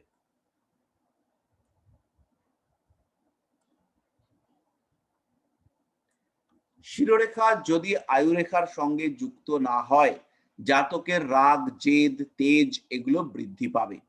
শিরোরেখা যদি এরকম না হয়ে ওপরের দিকে উঠে যায় তাহলে কনফিডেন্স লেভেল অনেক বেশি বেড়ে যাবে। তখন সেই কনফিডেন্সকে আমরা বলবো ওভার কনফিডেন্স, যেটা কিন্তু ভালো হিসেবে ট্রিটেড হবে না। এরপরে আমরা কি বলবো, এরপরে যদি শিরোরেখা একটু উপরের দিকে উঠে যায় বা একটা শাখা উপরের দিকে উঠে যায় তাহলে মাঙ্গলিক ব্যাপারটা আরো প্রমিনেন্ট হবে। মাঙ্গলিক, মঙ্গল দোষ, মঙ্গলের দ্বারা ম্যারিড লাইফে প্রবলেম, সামাজিকতার অভাব, সেলফ সেন্টার্ডনেস এগুলো বাড়বে। এইবার এখানেও আমি বলছি স্বার্থপর, চন্দ্রের দিকে যাচ্ছে তখনও আমি বলছি স্বার্থপর। তাহলে দুটো স্বার্থপরতার মধ্যে ডিফারেন্স কোথায়? এইখানে যে স্বার্থপরতা, এই স্বার্থপরতা হচ্ছে গিয়ে লিডার হওয়ার জন্য স্বার্থপরতা। সমাজে আমি ফ্রন্টে আসব, আমার নিচে অনেক লোক থাকবে, তাদের জন্য করব, কিন্তু তার সঙ্গে সঙ্গে আমার ইমপ্রুভমেন্ট হবে, আমি একটা কোয়ালিটিতে থাকব। আর এখানে এই জায়গাটাতে কিন্তু জাতকের মধ্যে ম্যাক্রো ফিলিংস আছে। ম্যাক্রো ফিলিংস মানে হচ্ছে সমাজকে নিয়ে চলবো, সমাজ আমার পেছনে, আমি সমাজের সামনে। এই জায়গা থেকে এই মানুষটা স্বার্থপর। এখানে কিন্তু ম্যাক্রো ফিলিংস যে আমার টিমে আমি লিডার। আর এই চন্দ্রের ক্ষেত্রে যখন শিরোরেখা চলে যাবে তখন এটা হচ্ছে মাইক্রো ফিলিংস, আমি একাই, আমি অন্যদের সঙ্গে মিশতে পারছি না। তাহলে এখানে হচ্ছে গিয়ে ব্যাপারটা ব্যালেন্সের অভাব, এখানেও ব্যালেন্সের অভাব, কিন্তু টাইপটা দুটো জায়গাতে আলাদা। তাহলে বেস্ট কোনটা? শিরোরেখা একটুখানি চন্দ্রের দিকে ঘেঁষা, সামান্য চন্দ্রের দিকে ঘেঁষা শিরোরেখা, এবং শিরোরেখার শুরুটা হচ্ছে আয়ুরেখার মোটামুটি কাছাকাছি থেকে, কিন্তু একদম আয়ুরেখার সঙ্গে জুড়ে নয়, সেই শিরোরেখা হচ্ছে বেস্ট শিরোরেখা। এই শিরোরেখাটাই হচ্ছে বেস্ট। এইবার শিরোরেখাতে আপনার রয়েছে ত্রিশূল চিহ্ন বা ছেদ, দুটো ভাগ। এইটা দেবে কনফিউশন, মনের মধ্যে ডিসিশন মেকিং এ প্রবলেম। যদি নিচ থেকে কোনো রেখা এসে শিরোরেখায় জোটে এইভাবে, এইটা একটা সাপোর্টিং ভাগ্যরেখা হিসেবে কাজ করবে। একাধিক প্রফেশন, তাহলে শিরোরেখা থেকে যদি কোনো শাখা রেখা নিচের দিকে নাবে সেটা দেবে কনফিউশন। কোনো বাইরের দিক থেকে যদি কোনো রেখা শিরোরেখাতে এসে মেশে সেটা দেবে সাপোর্ট ফ্রম এক্সটার্নাল সারাউন্ডিংস, পারিপার্শ্বিক পরিবেশ থেকে কোনো বড় সাপোর্ট। এই রেখাটা ভাগ্যরেখার প্যারালাল রেখা হিসেবে কাজ করবে। আমরা প্রথম দিনই বলেছিলাম যে কোনো প্যারালাল রেখা সেই রেখাটার ক্ষমতা বাড়ায়, শক্তি বাড়িয়ে দেয়।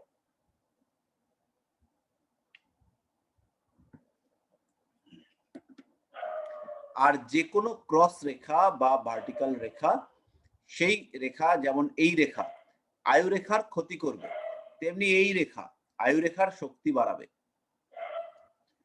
বুঝতে পারলেন? এটা হচ্ছে আমাদের প্যারালাল লাইন আর হচ্ছে পারপেন্ডিকুলার লাইনের কনসেপ্ট। যাই হোক, আমরা শিরোরেখাতে আছি। এইবার এই শিরোরেখার যদি কোনো রকম স্ট্রেট কাটিং এরকম টাইপের লাইন দেখতে পাওয়া যায়, সেই ক্ষেত্রে একটা বড় মানসিক আঘাত ইন্ডিকেট করে, বড় ধরনের মানসিক সমস্যার মধ্যে পড়ে যাওয়ার সম্ভাবনা। এই রেখা নিচে নেবে এরকম ক্রস চিহ্ন হয়েছে, তাহলে হচ্ছে খুব কাছের কোনো মানুষের মৃত্যু সংবাদ আসতে পারে, জীবনে বড় ধরনের বিপর্যয় নেমে আসতে পারে। তারই সঙ্গে সঙ্গে এই ধরনের কোনো কাটমার্ক শিক্ষা থেকে টোটালি সেপারেট হয়ে যাওয়া ইন্ডিকেট করে। এর সঙ্গে সঙ্গে যদি বৃহস্পতি ক্ষেত্র বা হচ্ছে গিয়ে শুক্র ক্ষেত্র এগুলো ড্যামেজ হয়, তাহলে অঙ্গহানি হতে পারে। এই অঙ্গটা কোথাকার অঙ্গ? চোখ কান নাক জিভ ত্বক, মানে পঞ্চ ইন্দ্রিয়ের কোনো ক্ষতি সাধন হওয়ার সম্ভাবনা। এরকম নয় যে হাত পা কেটে গেল। সেই সিম্বল আমরা দেখতে পাবো হচ্ছে আয়ু রেখায়। আয়ু রেখাতে যদি কোনো রকম কোনো কাটমার্ক দেখতে পাওয়া যায়, যদি আয়ু রেখা থেকে একটা শার্প ছোট্ট রেখা, ভীষণ শার্প নিচের দিকে নামে, একদম শার্প একটা রেখা এরকম নিচের দিকে নেমেছে, ছোট্ট রেখা, এটা ইন্ডিকেট করে হঠাৎ করে অ্যাক্সিডেন্টের মধ্যে পড়ে যাওয়া। তেমনি শিরোরেখায় যদি এরকম কোনো লাইন থাকে, সেটা ইন্ডিকেট করে কোনো প্রিয়জনের থেকে কোনো খারাপ খবর, অথবা আমাদের পঞ্চ ইন্দ্রিয়ের মধ্যে কোনো ইন্দ্রিয় ক্ষতিগ্রস্ত হওয়ার সম্ভাবনা। শিরোরেখায় যদি জব চিহ্ন থাকে, খুব কম ক্ষেত্রে দেখতে পাওয়া যায় শিরোরেখায় জব চিহ্ন যদি থাকে, তাহলে মানসিক সমস্যা, ব্রেনে কোন রকম আঘাত প্রাপ্তি বা ব্রেন স্পেশালি নার্ভ এই সমস্ত সংক্রান্ত কোনো বড় ধরনের সমস্যার সম্ভাবনা। জেনারেলি শিরোরেখায় জব চিহ্ন দেখতে পাওয়া যায় না। শিরোরেখায় জব চিহ্ন ইন্ডিকেট করে বড় ধরনের ভুল ডিসিশন, যার জন্য জীবনে বড় সমস্যার মধ্যে পড়ে যাওয়ার সম্ভাবনা। যদি জব চিহ্নটা দুদিকে থাকে, বেশ রেয়ার চিহ্ন, বেশ রেয়ার, এইরকম যদি থাকে, তাহলে ভুল ট্রিটমেন্টের ফলে মানসিক বড় ধরনের রোগ। এখনকার দিনে একটা ব্যাপার এসছে, সেটা হচ্ছে ডিপ্রেশনে পড়ে যাওয়া, ডিপ্রেশন, অবসাদ, এই সমস্ত। এই যদি থাকে এইরকম জব চিহ্ন বা সিঙ্গেল জব চিহ্ন, একক জব চিহ্ন, ডিপ্রেশনের টেন্ডেন্সি মারাত্মকভাবে আসতে পারে। ডিপ্রেশন থেকে বেরোনো বেজায় মুশকিল হবে। ধরে নেওয়া যায় যে ডিপ্রেশন থেকে সে বেরোতে পারবে না। তারই সঙ্গে সঙ্গে যদি শিরোরেখা একটু নিচের দিকে এরকম নামে আর উপর দিকটা সেপারেট থাকে, উপরের দিকটা সেপারেট, শিরোরেখা নিচের দিকে নেমেছে, মাঝখানে জব চিহ্ন, কনফার্ম ডিপ্রেশন পড়বে এবং কোনো ডাক্তার দেখাতে চাইবে না। ধীরে ধীরে ধীরে ধীরে নিজের সমস্যা নিজেই বাড়িয়ে তুলে ডিস্টারবেন্সের মধ্যে পড়বে। শিরোরেখা থেকে ছোট্ট একটা রেখা নিচের দিকে যদি নেমে যায়, পড়াশোনায় প্রবল বাধা এবং মায়ের স্বাস্থ্য সংক্রান্ত ক্ষেত্রে বড় কোনো সমস্যা, মায়ের হেলথ নিয়ে বিরাট চিন্তিত হওয়ার সংযোগ। তাহলে শিরোরেখা সম্পর্কে মোটামুটি আমরা বুঝতে পারলাম যে শিরোরেখা কেমন থাকলে কি ধরনের রেজাল্ট হতে পারে। এবার দুটো সিম্বলগুলো আমি লাস্টে পড়াচ্ছি। এবার আমাদের পড়তে হবে হৃদয় রেখা, ভীষণ গুরুত্বপূর্ণ রেখা। হ্যাঁ বলুন। কোন রেখা শুধু শিরোরেখার আয়ু রেখাকে সংযুক্ত করে, মানে এরকম কোন রেখা থাকতে পারে মাঝখান দিয়ে, মানে শিরোরেখা এবং আয়ু রেখাকে সংযুক্ত করেছে? আমি ছবি দেখাচ্ছি, এরকম রেখা। হ্যাঁ হ্যাঁ হ্যাঁ, একদম একদম একদম। এই রেখাগুলোকে প্রতিবন্ধকতার রেখা বলে। স্যার বাইরে যায় নাই, মানে জাস্ট মাঝখানে। এই রেখা থেকে এরকম যদি হয়, এই রেখাটা খুব ভালো রেখা। হ্যাঁ ওই ধরনের, মানে বাইরে কেটে বাইরে যায় নাই, মানে মাঝখানে মাঝখানে শুধু দেখিয়ে দিচ্ছি। একটা, মানে ওইরকম স্যার, শুক্র মানে শুক্র ক্ষেত্রে যায় নাই, দুটো, এরকম পরেরটা। তিনটে। হ্যাঁ এটা হ্যাঁ হচ্ছে 1 নম্বর, এটা হচ্ছে 2 নম্বর, এটা হচ্ছে 3 নম্বর। তাহলে 1 নম্বর রেখাটা হচ্ছে একটা যুক্ত করার রেখা। এই মানুষ সবসময় বুদ্ধিদীপ্ত কাজের সঙ্গে যুক্ত থাকবে। এই মানুষের যে কোনো প্রবলেম বুদ্ধির মাধ্যমে সলভ করবার চেষ্টা করবে। জীবনে বেশ কিছু প্রতিবন্ধকতা আসবে, কিন্তু এর শিক্ষা, জ্ঞান, নৈতিকতা এগুলো ত্যাগ করবে না। 2 নম্বর রেখা, যেটা রাহু ক্ষেত্র থেকে শিরোরেখাকে ছেদ করেছে, আয়ুরেখাকে কেটে শিরোরেখাতে গেছে।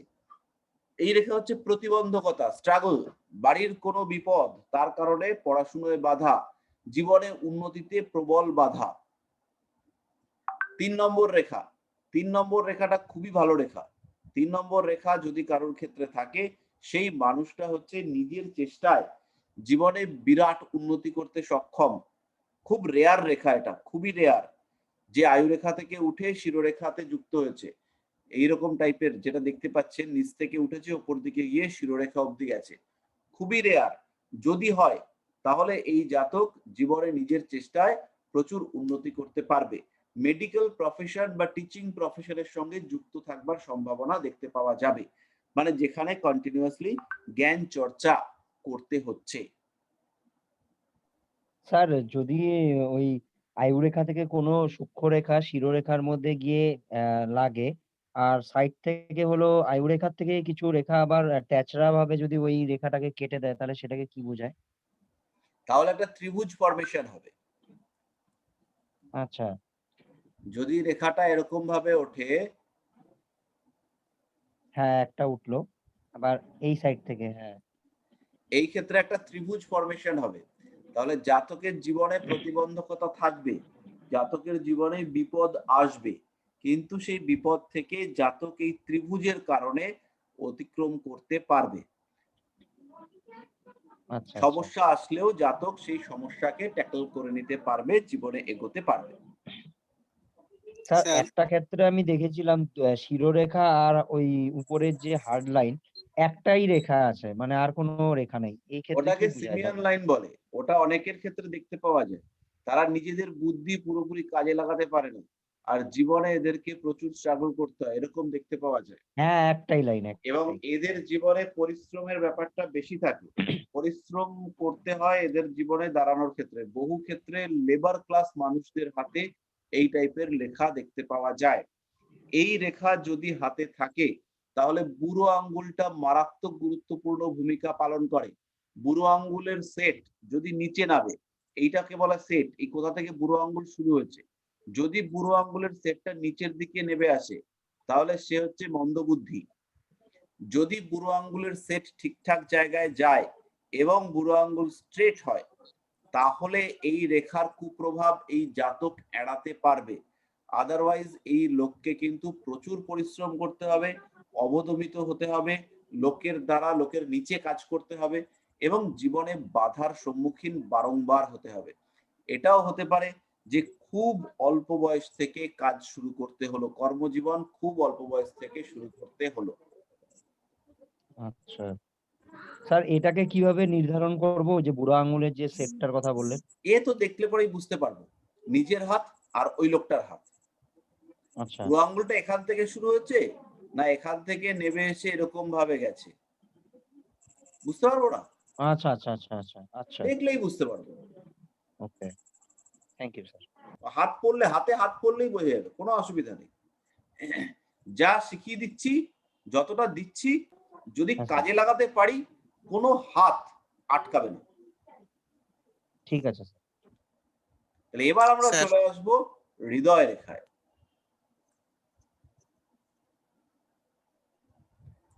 হৃদয় রেখা আমাদের জীবনের সবচেয়ে গুরুত্বপূর্ণ রেখা।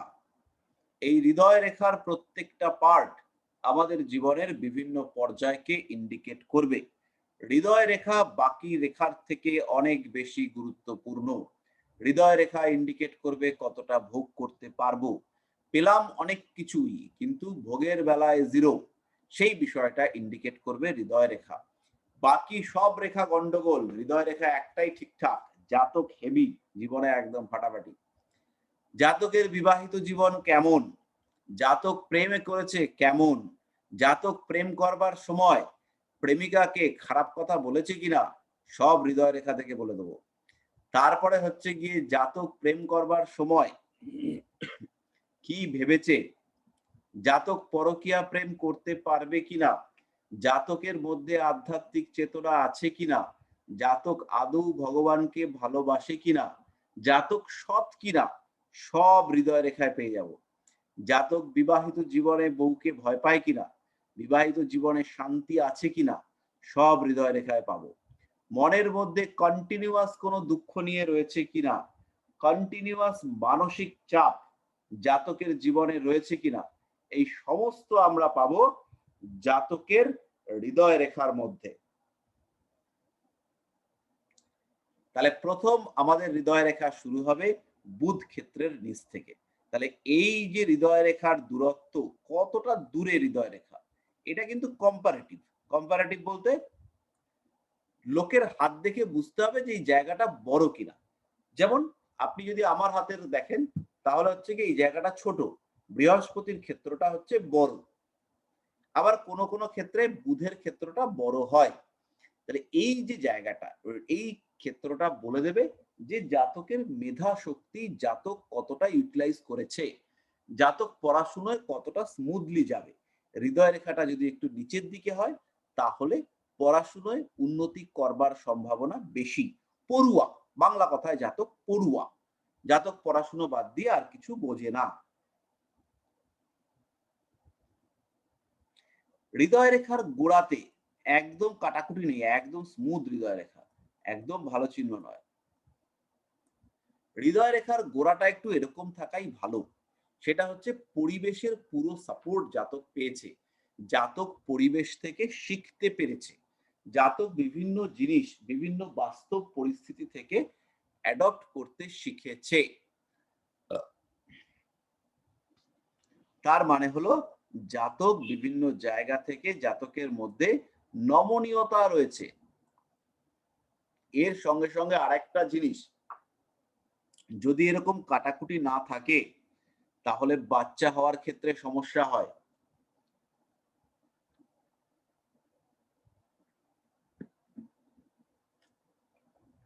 সন্তান ধারণ ক্ষমতা, সন্তান গ্রহণ ক্ষমতা, এইগুলো কিন্তু বাধা প্রাপ্ত হয়, সমস্যা দেখতে পাওয়া যায়।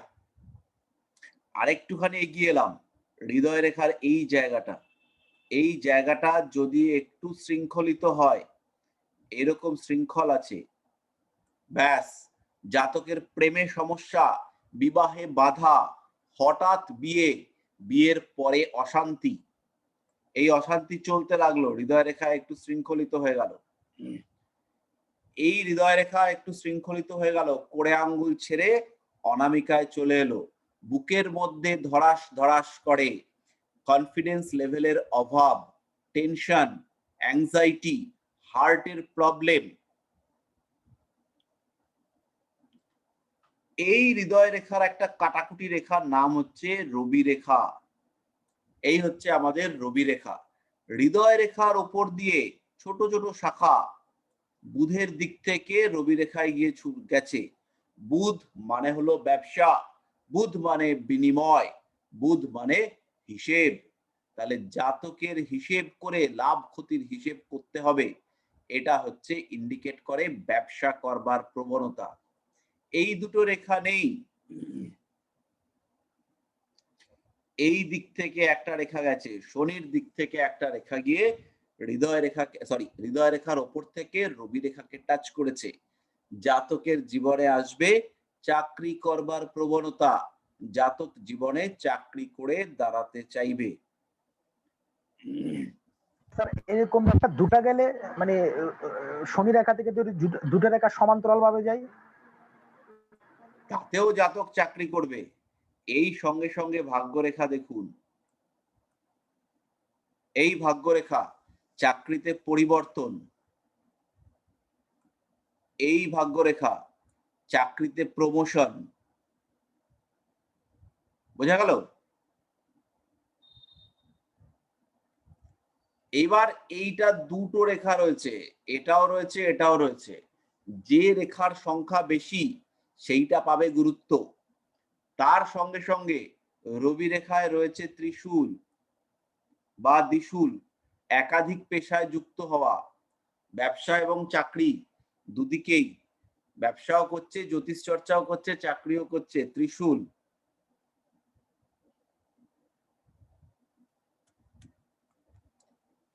এইবার হচ্ছে রবি রেখা আমরা সরিয়ে হৃদয় রেখাতেই থাকি। হৃদয় রেখায় শুরু হলো একটা সুন্দর ত্রিভুজ।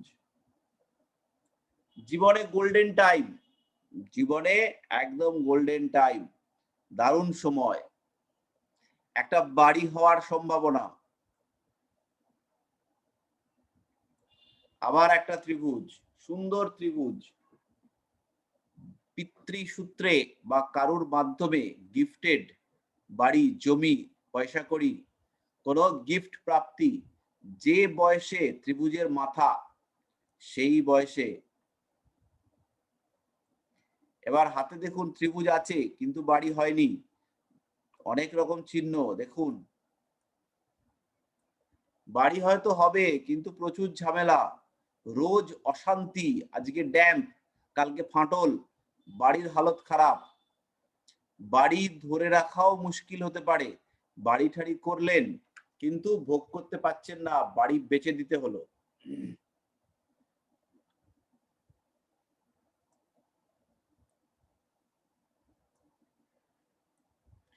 এই ত্রিভুজ, বাড়ি পেয়েও পাচ্ছেন না, কেস ঝুলে রয়েছে, আর পাবেনও হয়তো না। কেস চলতেই থাকছে,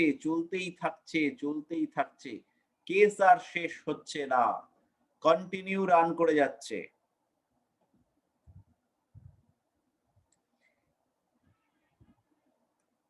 এর সঙ্গে সঙ্গে একটা রেখা আয়ু রেখা থেকে উঠে গিয়ে এর মধ্যে ঢুকেছে। এর পেছনে প্রচুর খরচা হচ্ছে, বাড়ির পেছনে, বাড়ির কারণে আপনার কেস টেস করে একাকার করে প্রচুর খরচ করে ফেলেছেন, কিন্তু আলটিমেটলি কিছুই হচ্ছে না। এবার স্পেশাল চিহ্ন দেখুন,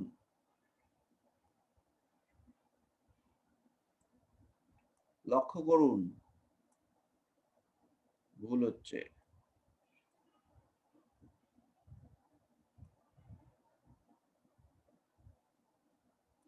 এই চিহ্ন জমি বাড়ি জায়গা দান করার লক্ষণ, জমি বাড়ি জায়গা দান বা বেহাত হয়ে যাওয়ার সম্ভাবনা। যদি শনির ক্ষেত্রে এরকম একটা বিষয় দেখতে পাওয়া যায়। হৃদয় রেখা জেনারেলি বৃহস্পতির ক্ষেত্র বা শনির ক্ষেত্রের দিকেই যায়। এই হৃদয় রেখা থেমে গেল শনির ক্ষেত্রে এসে।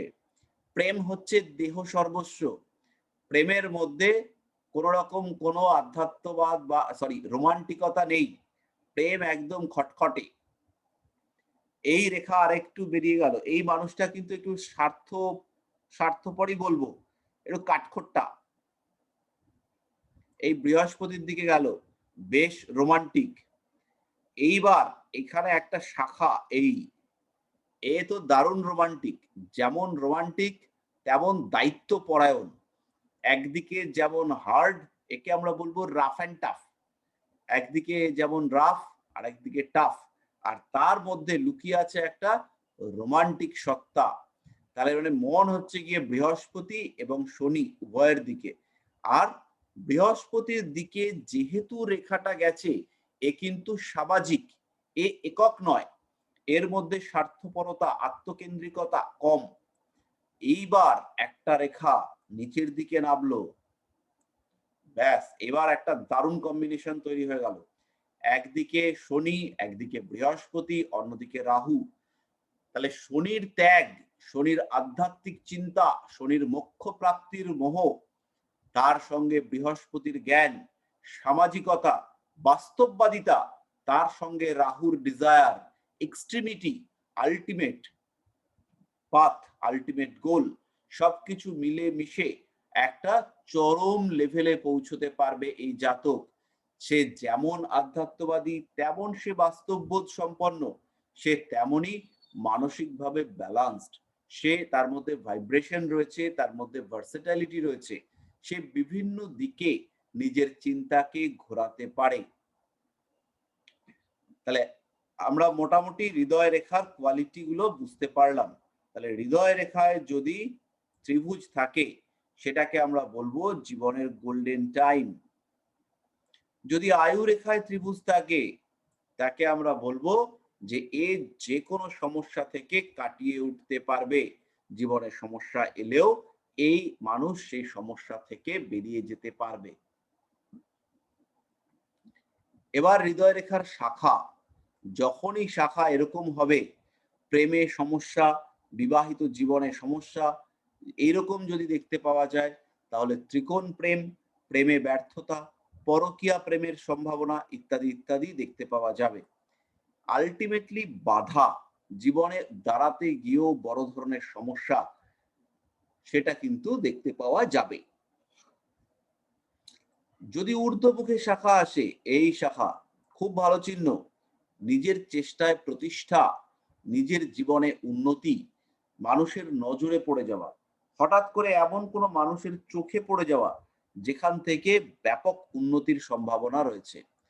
শনির ক্ষেত্রে এরকম শাখা হৃদয় রেখায় আধ্যাত্মবাদী মানসিকতার সঞ্চার, জীবনে কোনো ভালো গুরু প্রাপ্তি এবং সততা। হৃদয় রেখার সঙ্গে যদি শনির সম্পর্ক না থাকে তাহলে কিন্তু সততার মাত্রা কমে, আর যদি হৃদয় রেখা থেকে একটা শাখা শনির ক্ষেত্রের দিকে যায় তাহলে কিন্তু তার মধ্যে সততার প্রবণতা অনেকটাই বৃদ্ধি পায়।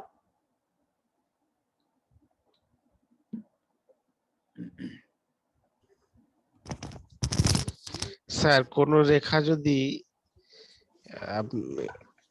আয়ু রেখা থেকে উঠে গিয়ে শিরোরেখাকে ছেদ করে গিয়ে হৃদয় রেখায় পড়ে, হ্যাঁ পড়তেই পারে। সেটাই কি বোঝাবে? এক সেকেন্ড, আমি একটু হৃদয় রেখার আরো কিছু একটুখানি দেখে বলছি।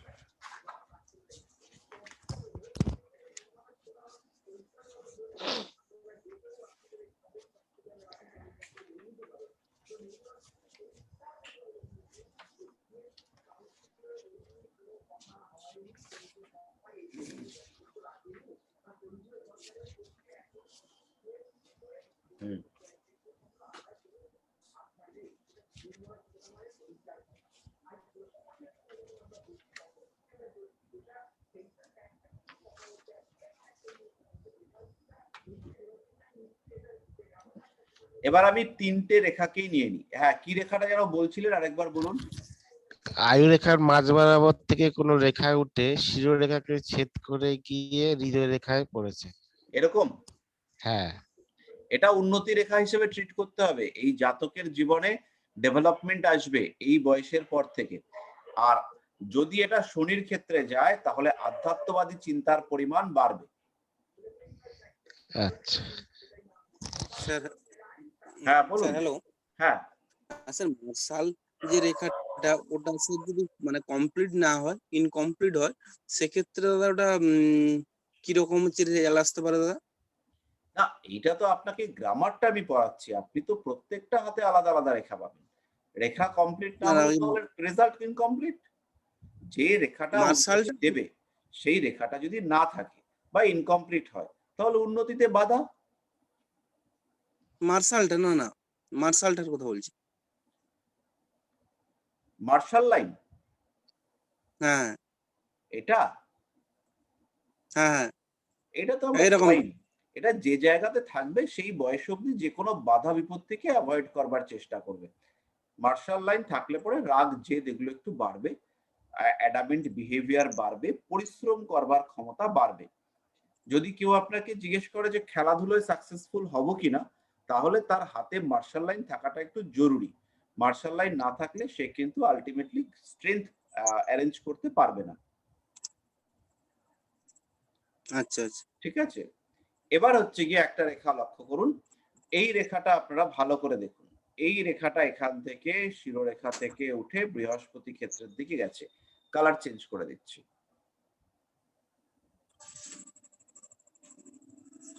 এক সেকেন্ড। হ্যাঁ, শিরোরেখা থেকে একটা রেখা এভাবে উঠেছে, উঠে বৃহস্পতি ক্ষেত্রের দিকে গেছে।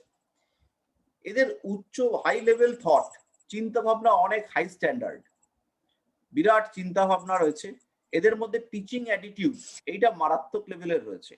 পর্যবেক্ষণ ক্ষমতা বিশাল বেশি, ভালো পর্যবেক্ষক হতে পারে। ভ্রমণ প্রবণতা, দেশ বিদেশ সম্পর্কে প্রচুর নলেজ, সামাজিকতার পরিমাণ অনেকটাই বেশি। এরা ভালো খারাপ বুঝতে পারে কিন্তু প্রকাশ করে না। আপনি একে ঠকাচ্ছেন, এই লোকটা বুঝতে পারছে, এ আপনার থেকে দূরে সরে যাবে, এ কিন্তু রিয়্যাক্ট করবে না। এই মানুষটা বুঝতে পারে যে কি হচ্ছে না হচ্ছে। প্রেমের ক্ষেত্রে খুবই ভালো, এই মানুষগুলো কিন্তু ভীষণ ভালো হাই লেভেলের প্রেমিক। বোঝা গেল? এই রেখাটাই এরকম না হয়ে হতে পারে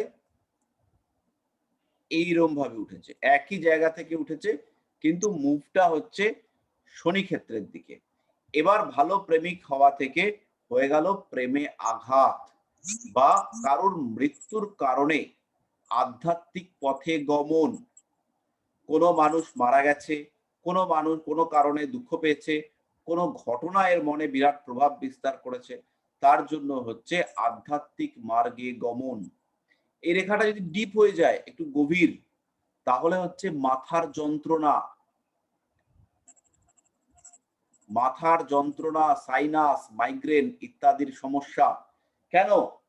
আপনি আমার কথা শুনবার আগে লজিক খুঁজবেন। শনি হচ্ছে ব্যথার কারণ, কারক গ্রহ। শনির ক্ষেত্রে শিরোরেখা থেকে একটা রেখা ঢুকেছে, শনির ক্ষেত্রে শিরোরেখা থেকে একটা রেখা ঢুকেছে, ফলে এখানে ব্যথা, বেদনা ইত্যাদি আসতে পারে। দুঃখের কারণে আধ্যাত্মিক মার্গে যাওয়ার প্রবণতা সেটা দেখতে পাওয়া যেতে পারে। এই রেখাটা এইভাবে যায়নি,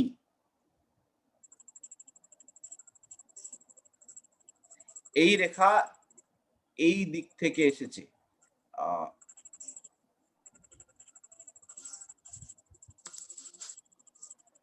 শিরোরেখার ওপরেই আছে, বা হচ্ছে গিয়ে হৃদয় রেখা থেকে উঠেছে। এর ক্ষেত্রে হচ্ছে চাকরি করে জীবনে দাঁড়াবার চেষ্টা, প্রচন্ড নীতিবান, এরা কিন্তু ত্যাগ স্বীকার করতে জানে। আর একটা জিনিস, সেটা হচ্ছে ভগবানের উপরে মারাত্মক লেভেলের বিশ্বাস, প্রবল ঈশ্বর বিশ্বাস।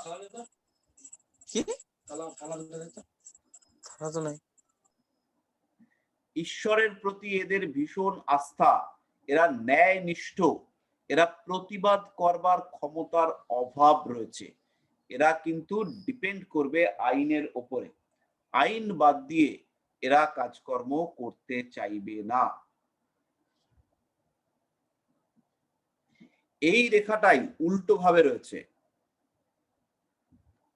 লক্ষ্য করুন। রবির ক্ষেত্রেই এই রেখাটা গেছে এইভাবে। এইটা কিন্তু উচ্চ আকাঙ্ক্ষার চিহ্ন। কেন? কারণ রবি হচ্ছে উচ্চাশা। কোথায় উচ্চাশা? ব্রেনে উচ্চাশা। ব্রেনে কেন? কারণ শিরোরেখা থেকে সৃষ্টি হয়েছে। মনের মধ্যে প্রবল উচ্চ আকাঙ্ক্ষা, রাজনীতির যোগ, রাজনীতি, নেতৃত্ব, কোনো একটা জায়গার ফ্রন্টে এগিয়ে আসা, এই সমস্ত দেখতে পাওয়া যাবে। বড় পদের জন্য এদের মনের মধ্যে আকাঙ্ক্ষা রয়েছে। এর মধ্যে হাতটা যদি মোটা টাইপের হয়, তাহলে কোনো কোনো সময় সততার অভাবও দেখতে পাওয়া যাবে। মারি ওরি পারি যে কৌশলে, সেই নীতির পন্থী এরা। এদের মধ্যে একটা ভুল চিকিৎসা, তার মধ্যে প্রভাবিত হওয়ার একটা টেন্ডেন্সি দেখতে পাওয়া যাবে। তার সঙ্গে সঙ্গে এই চিহ্নটা মস্তিষ্কে জটিল রোগ দিতে পারে। যদি এইখান থেকে এইখান পর্যন্ত কোনো নেগেটিভ চিহ্ন, লাইক জব চিহ্ন, তারকা চিহ্ন, কাটাকুটি চিহ্ন এরকম দেখতে পাওয়া যায়, এইটা স্নায়ুর রোগের প্রবণতা নির্দেশ করে। স্নায়ুর কোনো বড় ধরনের সমস্যা ইন্ডিকেট করে এই চিহ্ন।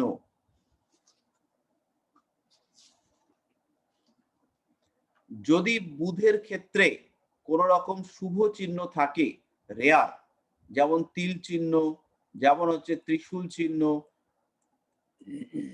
এইরকম যদি থাকে বা বুধ ক্ষেত্রটা যদি খুব ডেভেলপ থাকে, তাহলে অত্যন্ত চালাক বুদ্ধিযুক্ত মানুষ, একদম স্ট্রেট নিজের বুদ্ধি খাটিয়ে বিশাল উঁচু জায়গায় পৌঁছে যেতে সক্ষম। চিহ্নটা একটু পাল্টাচ্ছি, আরেকটু নিচে শিরোরেখা থেকে একটা রেখা উঠে বুধের ক্ষেত্রের দিকে যাচ্ছে। এই যদি এরকম দেখতে পাওয়া যায়, তাহলে হচ্ছে স্নায়ুর সমস্যা, সিদ্ধান্ত নেওয়ার ক্ষেত্রে সমস্যা, দ্বিচারিতা, ভিন্ন সময়ে ভিন্ন ভিন্ন মানসিকতা, আজকে এক কথা বলছে, কালকে আর এক কথা বলছে, তার সঙ্গে সঙ্গে দ্বিচারিতা, বুদ্ধির অভাব এবং প্রচন্ড হঠকারী মানসিকতা, সঠিক চিন্তা ভাবনা না করে কাজ করবার প্রবণতা। লাস্ট আরেকটা লাইন বোঝাবো, সেটা হচ্ছে এই লাইনটা, এইরকম এই লাইনটা একটু রেয়ার লাইন, লক্ষ্য করুন। রবির ক্ষেত্রে শিরোরেখা থেকে, শিরোরেখার সামনের দিক থেকে এইভাবে উঠেছে। এইটা কিন্তু যদি এই রেখাটা নেগেটিভ রেখা হয়, রেখাটাকে যদি আমরা দেখি কাটাকুটি করেছে, খারাপ ভাবে এসছে, শিরোরেখা নিচে নেমে এসছে, হ্যাঁ, এরকম টাইপের যদি হয়, তাহলে পরে অপযশ, তার কারণে মানসিক সমস্যা, স্পেশালি এই রেখাটা যদি নিম্নগামী হয়, রেখাটি যদি নিম্নগামী হয়, সেই ক্ষেত্রে অপযশ, অপযশের কারণে মানসিক অবসাদ, বাড়ির থেকে বেরোচ্ছে না, লোকে বলেছে এই লোকটা এই কাজটা করেছে, সে আর ঘর থেকেই বেরোচ্ছে না লজ্জার ঠেলায়। এইবার লক্ষ্য করুন, এই রেখাটাই উপরের দিকে উঠেছে এবং তার সঙ্গে রবি রেখাটা ডেভেলপড, রবির রেখা নয়, রবির ক্ষেত্রটা ডেভেলপড, এই জায়গাটা যথেষ্ট প্রমিনেন্ট। সেই ক্ষেত্রে এই মানুষটা কিন্তু একটু অন্য মানসিকতা টাইপের, এর কাছে নাম এবং যশ মারাত্মক গুরুত্বপূর্ণ এবং এই যশ লাভের জন্য সমস্ত কিছু করতে পারে। যশ অর্জনের জন্য নিজেকে সমাজের একটা উচ্চ স্তরে প্রতিষ্ঠিত করবার জন্য এ যে কোনো কিছু করতে পারে। তার জন্য খারাপ ভালো এই সমস্ত কোনো কিছুতেই এ কিন্তু থামবে না। তার সঙ্গে হাতের বুড়ো আঙ্গুল, এটা যেরকম দেখতে পাচ্ছেন এরকম যদি না হয়, বুড়ো আঙ্গুল যদি চামচ আকৃতির হয়, এইরকম বড় অথচ চামচ আকৃতি, বুড়ো আঙ্গুলের নখটা এরকম, তাহলে কিন্তু অকাজ কুকাজ করতেও এ মোটে পিছপা হবে না। এর সঙ্গে সঙ্গে যদি একটা অদ্ভুত রবি রেখা দেখতে পাওয়া যায়, এই হলো সেই রবি রেখা।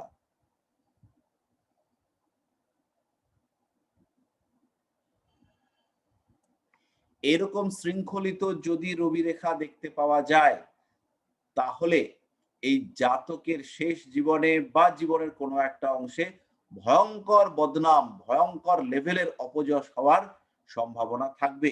কিন্তু পরবর্তীকালে জাতক সেই জায়গাটাকে কাজে লাগিয়ে একটা ঠিকঠাক জায়গায় নিজেকে অ্যাচিভ করতে পারবে।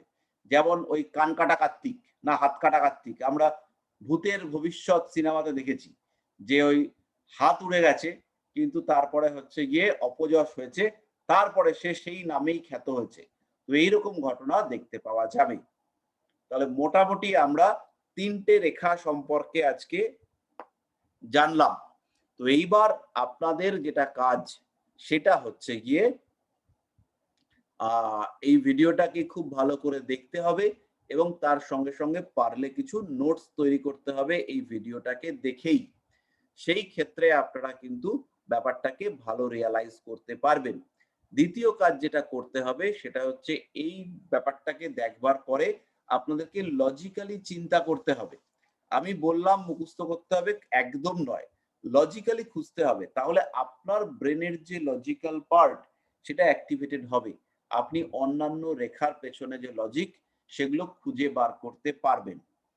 এরপরে কাজ যেটা, সেটা হচ্ছে মোস্ট ইম্পর্টেন্ট, সেটা হচ্ছে এগুলোকে কাজে লাগাতে হবে। আমি জাস্ট আর 5 মিনিট নেব হচ্ছে গিয়ে এই যে চার্টটা আমরা বানিয়েছি এই জায়গাটাকে আপনাদের একটু আইডেন্টিফাই করতে হবে।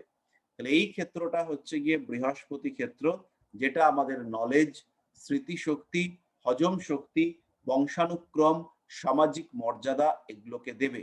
তাহলে কোন রেখা সে যদি এই রেখার দিকে যায়, সেই রেখা আমাদের এই বিষয়গুলোকে বাড়িয়ে তুলবার চেষ্টা করবে।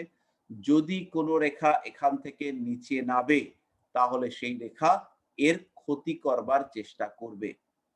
পরবর্তী পার্টটা শরীর ক্ষেত্র। আপনারা জানেন এই ক্ষেত্রে যদি দেখেন কোনো ঊর্ধ্বমুখী রেখা, সে পরিশ্রম, চেষ্টা এই সমস্ত বিষয়গুলোকে বাড়িয়ে তুলবার চেষ্টা করবে। এখান থেকে যদি ঊর্ধ্বমুখী রেখা আসে, লাইক ভাগ্যরেখা, ভাগ্যরেখার সমান্তরাল কোনো রেখা, এরা আমাদের পরিশ্রম ক্ষমতা এবং পরিশ্রমের ফল প্রাপ্তি সেটাকে ইন্ডিকেট করে। নিম্নগামী রেখা শরীরে কষ্ট, ব্যথা, যন্ত্রণা, অশান্তি, ভোগ, ডিপ্রেশন, কষ্ট, ঈশ্বরে অবিশ্বাস এই সমস্ত বিষয়গুলোকে নির্দেশ করে। তার সঙ্গে সঙ্গে জীবনে প্রবল প্রতিবন্ধকতা। পরেরটা রবি রেখা, প্রতিষ্ঠা, নাম, যশ, শারীরিক সামর্থ্য, হৃৎপিণ্ডের ক্ষমতা, জীবনে এগিয়ে যাওয়ার প্রচেষ্টা, নিজেকে প্রমাণ করা, যে কোনো রকমের অপযশ, শত্রুদের কুকীর্তি সেগুলোকে এড়িয়ে চলা, সেই বিষয়গুলোকে ইন্ডিকেট করে। ঊর্ধ্বমুখী রেখা সাপোর্টিভ, নিম্নমুখী রেখা নেগেটিভ। বুধের ক্ষেত্র বুদ্ধি, পুষ্টি, যশ, এগিয়ে যাওয়ার চেষ্টা, প্ল্যানিং, পরিকল্পনা, প্রত্যুৎপন্নমতিত্বতা, উপস্থিত বুদ্ধি, সমস্ত বিষয়, ব্যবসায়িক চেতনা এগুলোকে নির্দেশ করবে। তার সঙ্গে সঙ্গে স্নায়বিক অবস্থা, এইটা ডিপেন্ড করবে বুধের উপরে। এর ঠিক নিচের ক্ষেত্র, সেই জায়গাটা হচ্ছে মঙ্গলের ক্ষেত্র। এটা আমাদেরকে দেবে সাহস, প্রতিরোধ ক্ষমতা, লড়াই করবার মেন্টালিটি। এই প্রত্যেকটা ক্ষেত্রের এরিয়া কম্পেয়ার করতে হবে। এখানে যেমন প্রত্যেকটার এরিয়া সমান সমান আছে, হাতে প্রত্যেকটার এরিয়া সমান সমান থাকবে না। সেই ক্ষেত্রে এরিয়া কম্প্যারিজন মাস্ট। কতটা জায়গা নিয়ে রয়েছে ক্ষেত্রগুলো, কোন ক্ষেত্র প্রমিনেন্ট, চন্দ্রের ঊর্ধ্বক্ষেত্র, মধ্যক্ষেত্র না নিম্নক্ষেত্র, কোন জায়গাটা প্রমিনেন্ট। এই যে জায়গাটা, এই হাতের মধ্যে খেয়াল করুন, এই জায়গাটা যদি চওড়া হয়ে যায়, অর্থাৎ এই জায়গাটা যদি এরকম টাইপের দেখতে পাওয়া যায়, প্রতিবন্ধকতাই প্রতিবন্ধকতা, সব সময় ভয়ে আছে, আমার দ্বারা হবে না, আমার দ্বারা হবে না।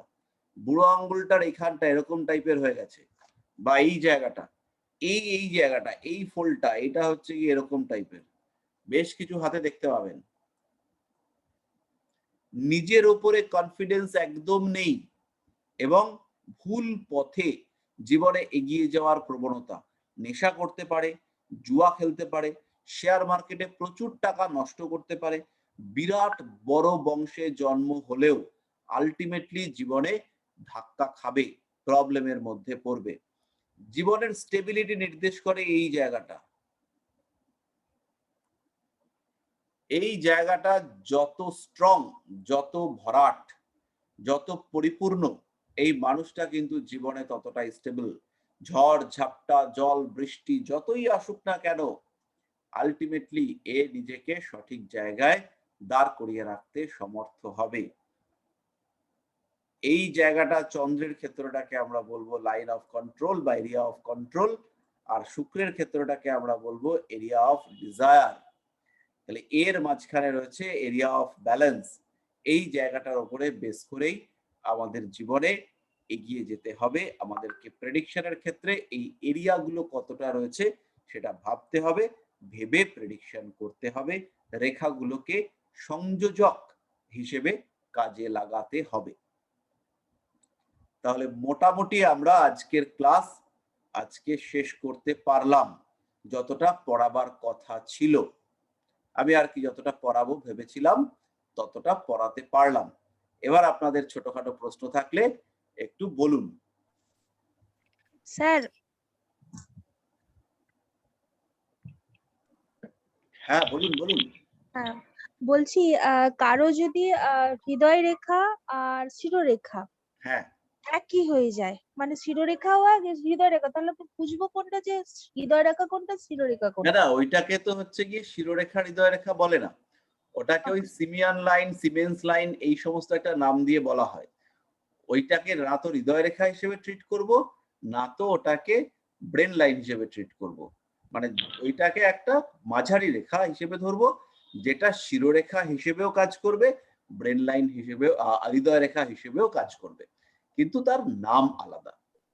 আচ্ছা আচ্ছা, কাজ কিন্তু ওই যা এটা রেজাল্ট দেয় সেই রেজাল্ট ওটা ওগুলোও দেবে, তাই তো? হ্যাঁ, কিন্তু হচ্ছে গিয়ে যে ধরুন হৃদয়ের অনুভূতি যেটা, সেটাকে সেই মানুষ কিন্তু সেপারেট করতে পারবে না, পড়াশুনোর ক্ষেত্রে বাধা পাবে, পরিবেশ পরিস্থিতির মধ্যে ব্যালেন্স করবার ক্ষেত্রে উত্তেজিত হয়ে পড়বে, এবং সাধারণভাবে এদের জীবনে সাকসেস রেট কম হবে।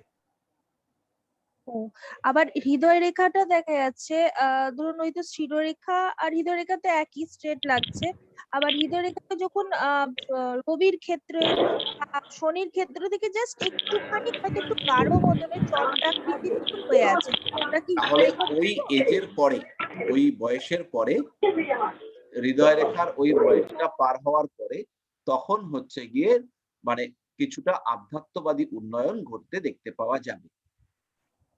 আচ্ছা আচ্ছা, আদারওয়াইজ ঠিক কিন্তু আছে। যদি আপনার নিজের হাতেই থাকে, তাহলে একটু বাস্তববাদিতা আসবে এবং ম্যারিড লাইফে কিছু ডিস্টারবেন্স দেখতে পাওয়া যাবে। ও, না আমার হাতে নেই, অন্যের একজনের আছে তো এটা না বললাম। থাকাই ভালো। এই রেখা হ্যাঁ, যত হচ্ছে গিয়ে সাধারণ রেখা থাকবে, ততটাই হচ্ছে গিয়ে বেটার। আরেকটা স্যার, বলছিলাম যে প্রত্যেকটা কথাতে জাতক জাতক বলছিলেন, তো জাতকের হাত থেকে আমরা কোনটা ধারা দেবো? তো জাতিকাদের আলাদাভাবে বিচার না না করবো না না, না না না, জাতক মানে একই হচ্ছে গিয়ে ওই এর মতন গৃহস্থালির পুত্র, বোঝায়? যেমন পুত্র, পুত্র মানে কিন্তু ছেলে নয়। আচ্ছা, দুজনকেই বোঝানো হবে। পুত্র, পুত্র মানে হচ্ছে গিয়ে ওই পুত নামক নরক থেকে যে আপনাকে ত্রাণ করবে, সেই পুত্র। আচ্ছা সেটা ছেলেও হতে পারে, মেয়েও হতে পারে। তো আচ্ছা। সেরকম আর কি, জাতকটাকে আপনি উভলিঙ্গ হিসেবেই ধরতে হবে। আর এই যে রেখাগুলো দেখবো, হ্যাঁ, তো এই যে রেখাগুলো ধরুন আমার বাঁ হাতে একটা অন্য ধরনের রেখা আছে, কিছুটা কিছুটা ডান হাতে, তা যখন বলা যে তো ফলটা আমি কোনটা নেবো? মানে ডান হাতে একটা আছে, ওটা দেখলাম একটা বেশ মিললো, আবার বাঁ হাতে দেখা যাচ্ছে নেই। তো এই ক্ষেত্রে বাম হাত বা ডান হাত এটাতে যাবেন না। একটা হুম, হচ্ছে গিয়ে কার্মিক হাত হিসেবে ধরবেন।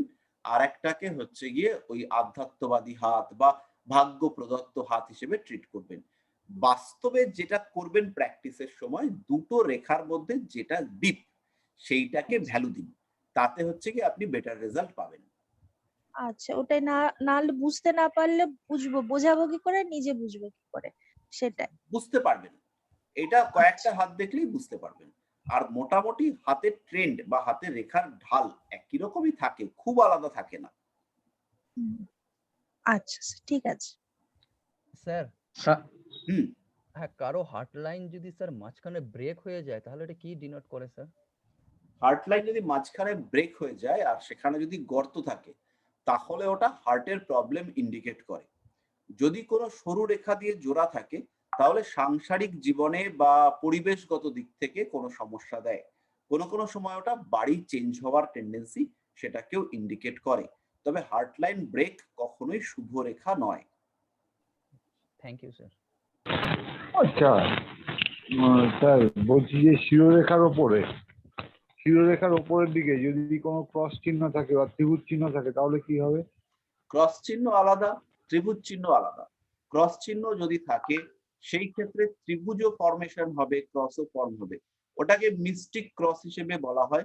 আধ্যাত্মবাদী নলেজ, কোন রকম স্পিরিচুয়াল সেন্স, সেইগুলো ডেভেলপ হওয়ার সম্ভাবনা। এবং ত্রিভুজ থাকলে পরেও কাছাকাছি সেরকমই সম্ভাবনা।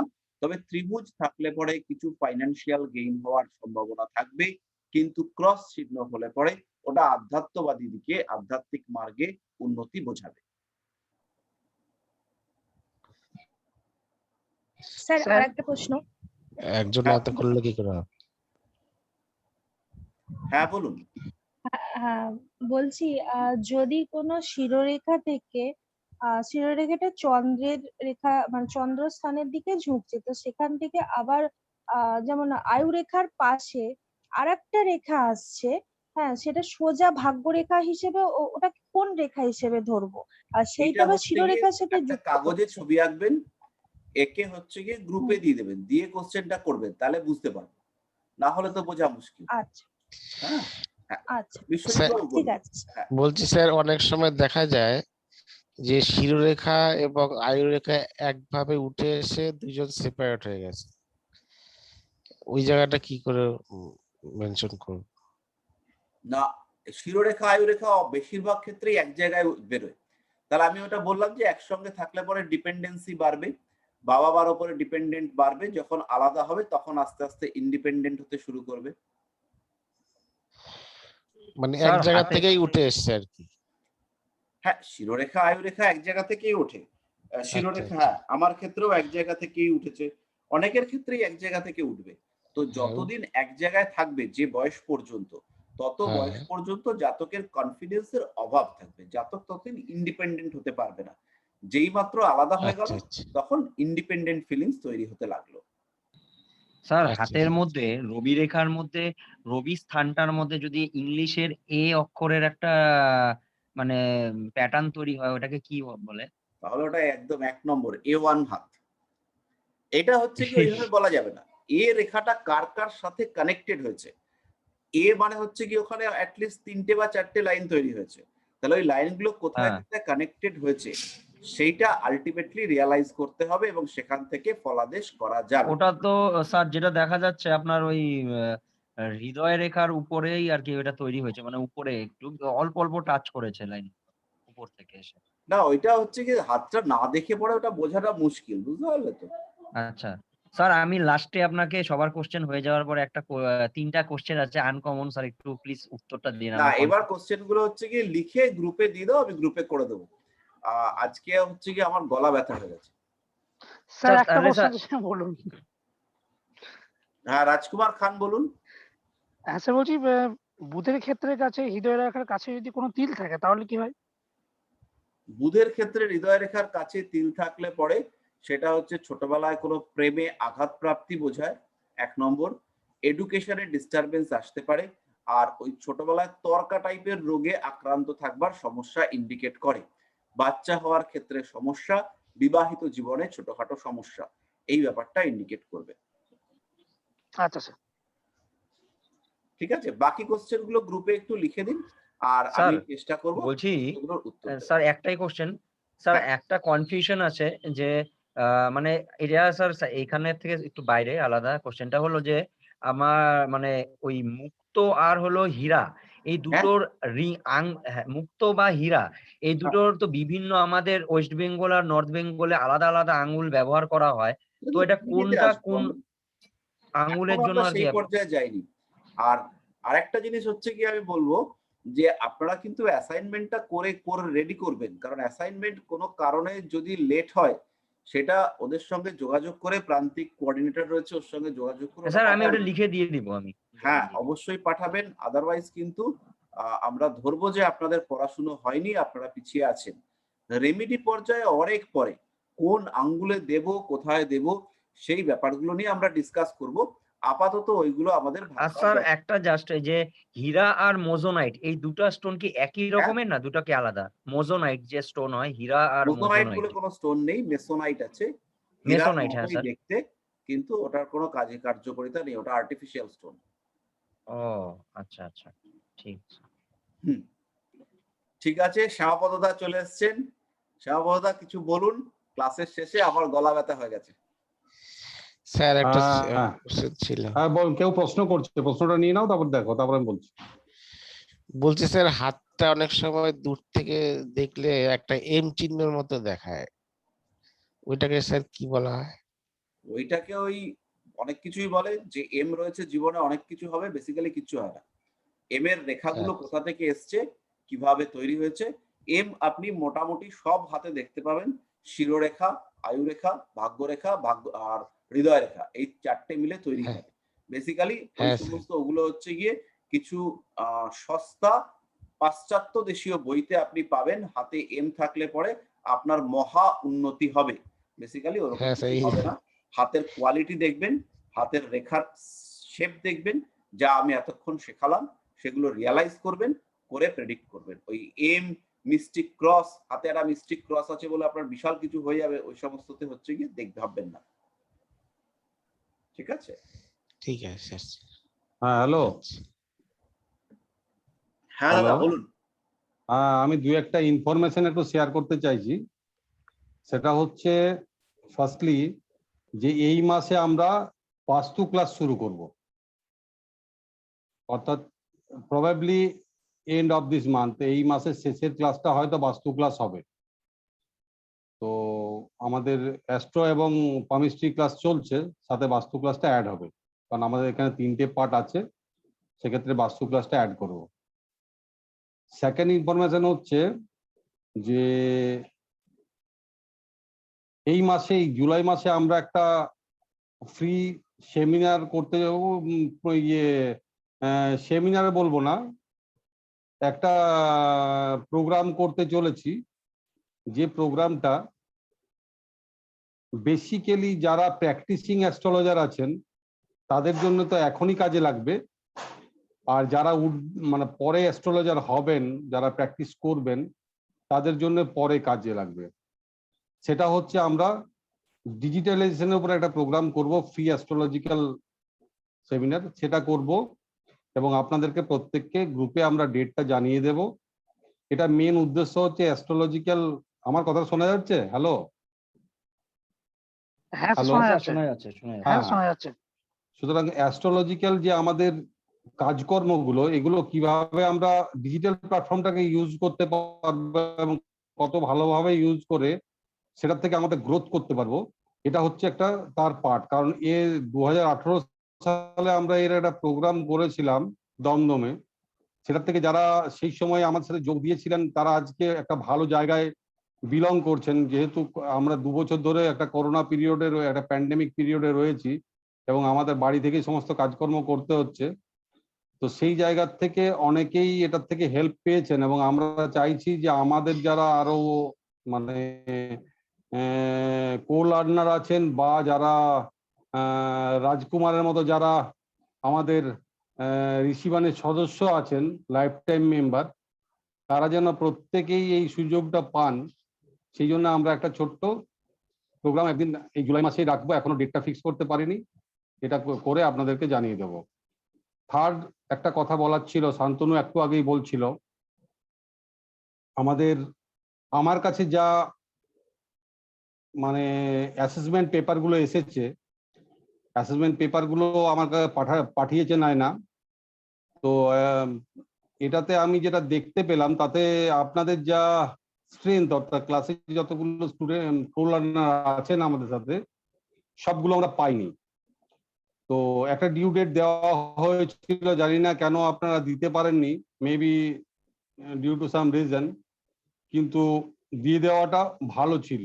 সুতরাং এই সময়টাতে যদি একটু মেনটেন করতেন ভালো হতো, কারণ আমাদের এই অ্যাসেসমেন্টের উপরে বেস করে যখন আমরা ফাইনালি একটা মার্কশিট তৈরি করব এবং গ্রেডেশন করব, অ্যাকচুয়ালি মানে মেডেল দেবো, যে যিনি ফার্স্ট হবেন তাকে গোল্ড মেডেল আমরা দিয়ে থাকি। তো এন্ড অফ দ্য ইয়ার যখন আমরা যোগ করব তখন কিন্তু তিনি মিস করবেন। তো সুতরাং সেই জায়গাতে অ্যাসেসমেন্ট পেপারটা কিন্তু আমাদের কাছে ইম্পর্টেন্ট, এবং সেক্ষেত্রে আমরা নিজেরাও দেখব যে আমরা কতটা আপনাদেরকে শেখাতে পারলাম বা আপনারা কতটা শিখতে পারলেন। এই দুটো জিনিসকে আমরা অ্যাসেস করতে পারবো, নিজেদেরকে এবং আপনাদেরকে। এবং এতে একটা সুবিধা আমাদের হবে কি, যে আপনাদের খাতাগুলো দেখার পরে আমাদের কোথায় কোথায় আরো ইম্পর্টেন্স দিতে হবে, এই জায়গাটা আমরা খুঁজে পাবো আপনাদের ব্যাচটাতে। সুতরাং এটা কিন্তু আমাদের প্রত্যেকের জন্যই প্রচন্ড ভাইটাল। আমরা অ্যাসেসমেন্টটা 3 মাসের জন্য রেখে নিই, যে আমরা পিরিয়ডিক মানে এন্ড অফ দ্য ইয়ারে গিয়ে সবগুলো করতে গেলাম, আবার রিভাইজ করলে ঠিক নয়।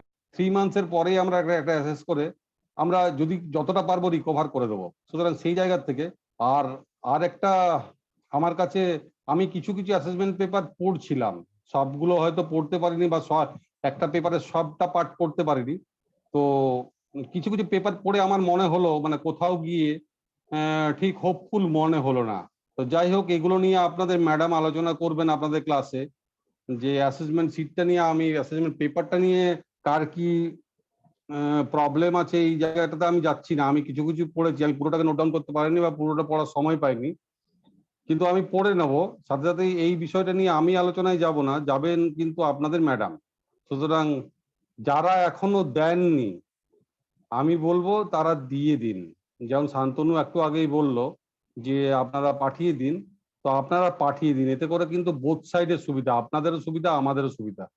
সুতরাং এক্ষেত্রে আপনাদেরকে অ্যাসেস করার জন্য, মানে অ্যাসেসমেন্টটা করাই হয়েছে যে আমরা বোথ সাইডে অ্যাসেসমেন্ট, আমরা কতটা শেখাতে পারলাম বা আপনারা কতটা শিখলেন, বা আমাদের আর কিছু ইম্পর্টেন্স দেওয়ার আছে কিনা। ওখানে কিছু জায়গা আছে যে জায়গাগুলো হয়তো ঠিক মতো হয়নি বা ঠিক মতো মানে বুঝে উঠতে পারা যায়নি, দুটো দিক থেকেই হতে পারে। তো সেই জায়গাগুলোকে আমরা একটু রিকভার করার চেষ্টা করব। যেহেতু প্রেডিক্টিভ অ্যাস্ট্রোলজি, আমরা ক্লায়েন্ট ডিল করব, ক্লায়েন্টের প্রবলেম নিয়ে ডিল করব, তাদেরকে কিভাবে আমরা সেই প্রবলেমটাকে সলভ করব সেই দিকে যাব। সুতরাং সেই জায়গাটাকে যদি আমরা ধীরে ধীরে উন্নতি করতে পারি, আমার মনে হয় বেটার হবে। তাই আপনাদের কাছে রিকোয়েস্ট একটা, যারা এখনো দিতে পারেননি, আমাদের প্রান্তিক ভাই একটা ডেট এবং টাইম দিয়েছিলেন, তো সেটা তো অনেকটা আসেনি। আমার কাছে যে পেপারগুলো এসেছে তার মধ্যে মনে হয় 3-4 জন অ্যাবসেন্ট আছেন আর কি, এখনো পর্যন্ত পাঠাননি। তো আপনারা একটু কাইন্ডলি পাঠিয়ে দিন, তাতে আমাদের সুবিধা হবে এটাই। আর অবশ্যই আমাদের যে পরের প্রোগ্রামটা হবে জুলাই মাসে, এটাতে অ্যাটেন্ড করবেন। এবং যে ইনফরমেশনটা একটু আগেই দিলাম, যে বাস্তু ক্লাসটা এবারে শুরু করব, বাস্তুর খুঁটিনাটি নিয়ে আলোচনা এবারে যাব, কারণ একটা একটা পার্ট ধরে আমাদেরকে এবারে এগোতে হবে। কারণ অলরেডি আপনাদের 4 মাস, সম্ভবত মার্চ, এপ্রিল, মে, জুন 4টে মাস হয়ে গেছে। এরপরে আস্তে আস্তে আমরা আগের দিকে এগোবো। যাই হোক, এটা নিয়ে যদি কারো কিছু বলার থাকে বলুন। হ্যালো।